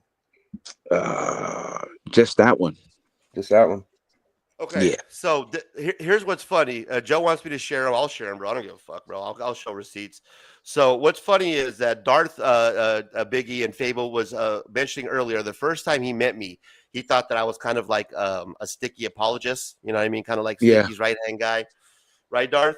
Yeah. So here's what, and that all started because I was kind of, Sticky had me on his interview at the end of the interview with him and Swaggle House because it was a horrible interview. It was boring as hell. He wanted me to kind of liven it up. So here's one weird at Better Times. I'll make my screen big. Here's Better Times with me and the Goose guys. Not sure if you guys can see this. Yeah, it's clearing up. Yep, you guys need a little brownness to that white. What the fuck? Yeah, he said, he goes, next time you're coming on, he goes, hey, next time you're coming on. This was before the Swaggle show. Okay. And I told him, yeah, you guys need a little brownness to that white sandwich, right? So we were a little cool at first. And then it quickly went to where he thought I was going to dox him. Just giving you a heads up. If you post anything in my personal life, I will take legal action against you. And this was at fucking, what time was that? That was at 5:21 in the fucking morning. Damn, that turned up real quick, dude. That turned up real quick, right? So yeah, and then he told me better make that video real quick. You're up early, aren't you? Carpe diem. I'm like, bro, I'm up early because you texted me at 5:20 in the morning, taking that you're gonna fucking take legal action against me, bro. Yeah, I'm up early this morning. That's wild. Yeah. So there it is, man. And that's the first time that anybody ever fucking says that they're gonna fucking come after me about that whole I'm gonna sue you situation. I thought it was hilarious. Like Panels commented, like, dude, what do you tell like the police or who? I don't know. I don't even know how you begin to sue somebody. So what do you go up to that person when you gotta file that or whatever? Hey, I want to sue this guy for what? Oh, he made fun of me in the comic book community, huh? Well, what? Yeah. Well, not only that, but like the CJ situation, like that's what I'm waiting for. Like we haven't heard from CJ. Like ever since CJ did that one video where I broke his heart. It gone. Yeah, And I then don't he want to, left. And we have not seen fucking CJ. Okay, you know what? Okay, fine. Let me, because I'm a CJ guy, and I think he knows that. But what if that was somebody else saying? Because I'm pretty sure people thought this. Let's be real. Some of us are mega trolls. So what if that was somebody else talk? What if that was Sticky, like coming out like on content saying, I'm gonna sue you, Darth, or I'm gonna sue you, Razor, or whoever. We would destroy him. Yeah. Like we would just, it would be, you know what I mean? So so it was like, I don't So know. there's two things here. Here's how I feel on it. And Biggie, Fable, Darth, you guys let me know. I feel like here's two things. The reason why he's been gone, it's not because of the whole blowback from fucking the racist Papa Willie thing. It's not that at all. The reason why he's been gone this whole time is because two things. It's got to be right. Is either he's been putting together this great fucking this Daredevil case. Who's the guy? Who's Daredevil? Matt Murdock? Who the fuck? Yeah, man.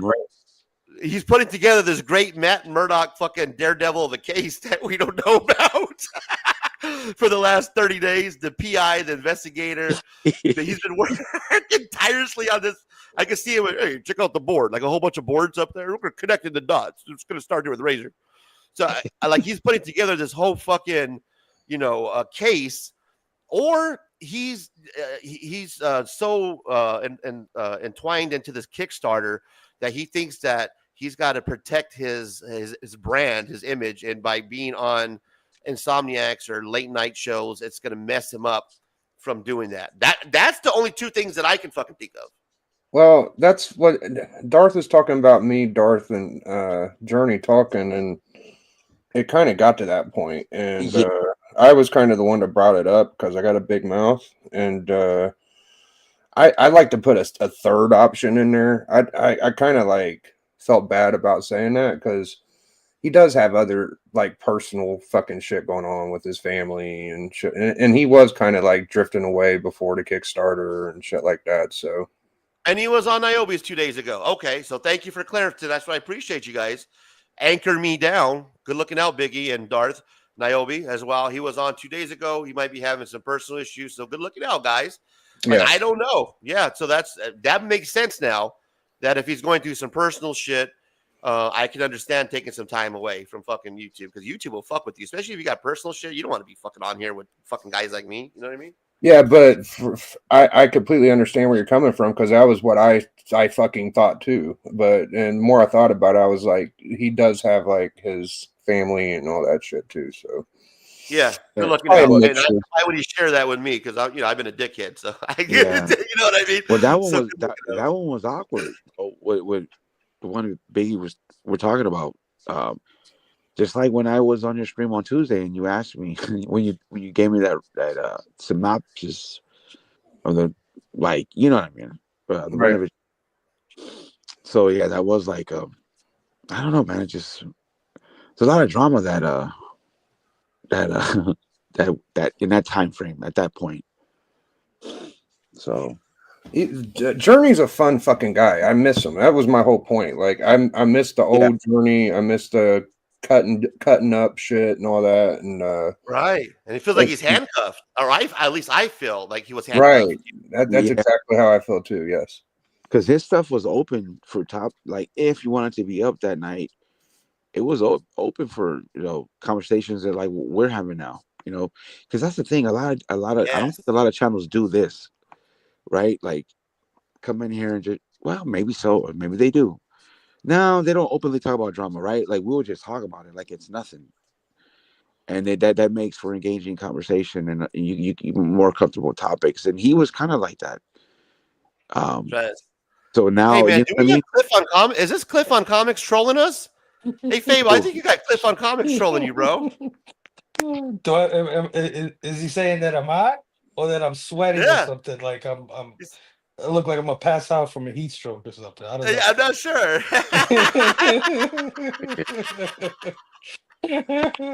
Hey, well, I got a question, bro. It's 1 a.m. my time. How long are Biggie and Faye gonna be on? I might I'm about to head out myself, man. It's Yeah, I about to gotta get two roll. over I here. was my camera.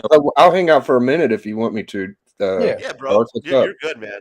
Yeah, we're at Darth. I know you already told me that you're going to try to hang out as long as you can, and I Yeah. want to thank you for your guest hosting duties. You did Yeah, thank you. marvelous, my guy. Anytime, 3-hour run. We had a 3-hour run.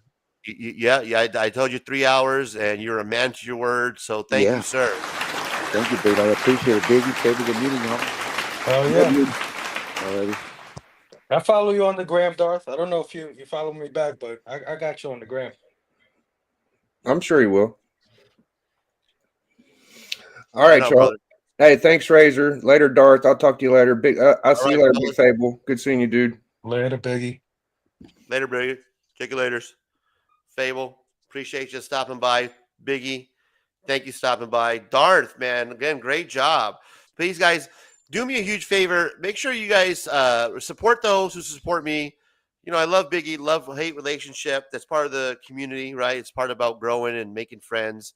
Fable, shout out. Please give him a sub. Please give my guy Darth Lopez a sub as well.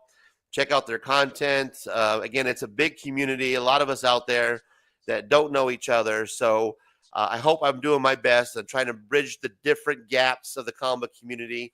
I hope I made you guys proud. Look to the show on Sunday that's coming out tomorrow. I'll be up bright and early and then doing the Sunday Super Hall show. So stop by. I'm going to go over the people that I enjoy watching. I'm going to share those with you.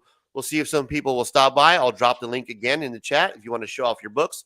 Fable, you're more than welcome. Darth Lopez, you're more than welcome as well. Fable, before we get out of here, is there anything that you want to promote or anybody you want to shout out? I'm doing a movie review thing on my channel on Tuesday. We're reviewing Fight Club. If anybody's into films or anything and reviewing movies, yeah, we're going to be reviewing Fight Club. I haven't. This is like my first time doing this kind of thing. You know me. I do the news and I show off books. That's really my content. I don't really do much of anything. But yeah, we're doing movie reviews. So if you guys are into that kind of thing, come hang out on Tuesday, 9 p.m. Eastern, one collection down. We're reviewing Fight Club, man. Should be a lot of fun. There it is. Links in the chat. We appreciate you, Lisa. Yes, sir. Thank you. People have their favorites, moderators. They say I make it loud and clear that Lisa is my number one moderator. She's been rolling with me day one. She's my favorite. I love her. Appreciate She's you. definitely a big supporter of yours. And found out she was from the Bronx, so you know, my neighbor. Represent the fullest. Exactly. Who knows? Maybe we'll do women in softball. Yeah, I don't mind covering women in softball. Women in volleyball will probably be a lot better, to be honest with you. Lisa is the original. Much love. Absolutely. Thanks, Fable. I appreciate you stopping by today, my guy. Thank you, sir. We will hang out hopefully again shortly. Maybe I could be on there, one of the guests on your Fable. You can put me on a little thumbnail in the little corner, maybe one of these days. I don't know. Maybe I'm asking too much. I don't know. Nah, definitely got to hang out, brother. Definitely going to have you on the show one of these days, man. Absolutely. Right on. Yeah. Right on, guys. I don't give a shit about none of this shit. Like you were talking about half of this stuff, and I'm just like, yeah, okay. I don't know what the fuck is going on, but sure, okay. This guy don't like this guy. Okay, I got it. Oh, I got it. This happened. All right, whatever. Big shout out to my guy Luis, one of the gurus. He's giving you a shout out. He just subbed you up. So thank you. Thank you. Appreciate you. Right on, man. Thank you guys for stopping by tonight. I hope we entertained. Hope you guys had a good time. Please do me a huge favor. Drop a comment, like the show, share with a friend, let them know about Razor Comics, and then come back here, guys. Next Saturday, we're going to be doing this new time. Who dis? Every day, Saturday, 11 p.m. Eastern. Check your clocks, 8 p.m. Pacific Standard Time. It's going to be about 3 hours of fun, kind of like the Saturday Night Live that I'm trying to bring to the comic community. Thank you, everybody who stopped by, everybody in the chat, Derek, Luis, Immortal Biggie Shack, of course, Lisa, sharing the love. Synthetic Panels was here earlier. Joel 477777777 90. He's a funny guy. You guys might have thought he was trolling, but he's not. I get the humor. I get the humor. Man. Niobe, everybody who stopped by, just went public. Him and Lisa were had their disagreement, but they again respect for each other, and it was an awesome a show of how the community can have a discussion and still come together. Tat Comics, who was here earlier. Anybody else who I missed that was in the show earlier, I apologize if I'm not catching you guys, but thank you again. I appreciate you from the bottom of my heart. Hope to see you tomorrow at the show down below. Comic Book Haulers, you need to watch Sunday. So tomorrow, hopefully we see you guys back. I'm going to make me a burger. Going to put some bacon on it. I got some bacon that I pulled out that I put to the side inside the refrigerator that's defrosted. Don't hate on me, guys. I was giving shit for cooking out of the air fryer. I'm an air fryer guy. I'm single. Dish I prepare is out of the air fryer. So we're going to cook some burgers, some bacon cheeseburgers. We're going to call it a night. Thank you guys for stopping by. Fable, I appreciate you. Guys, until next time, check you later. Some say love, it is a razor that leaves your soul to bleed.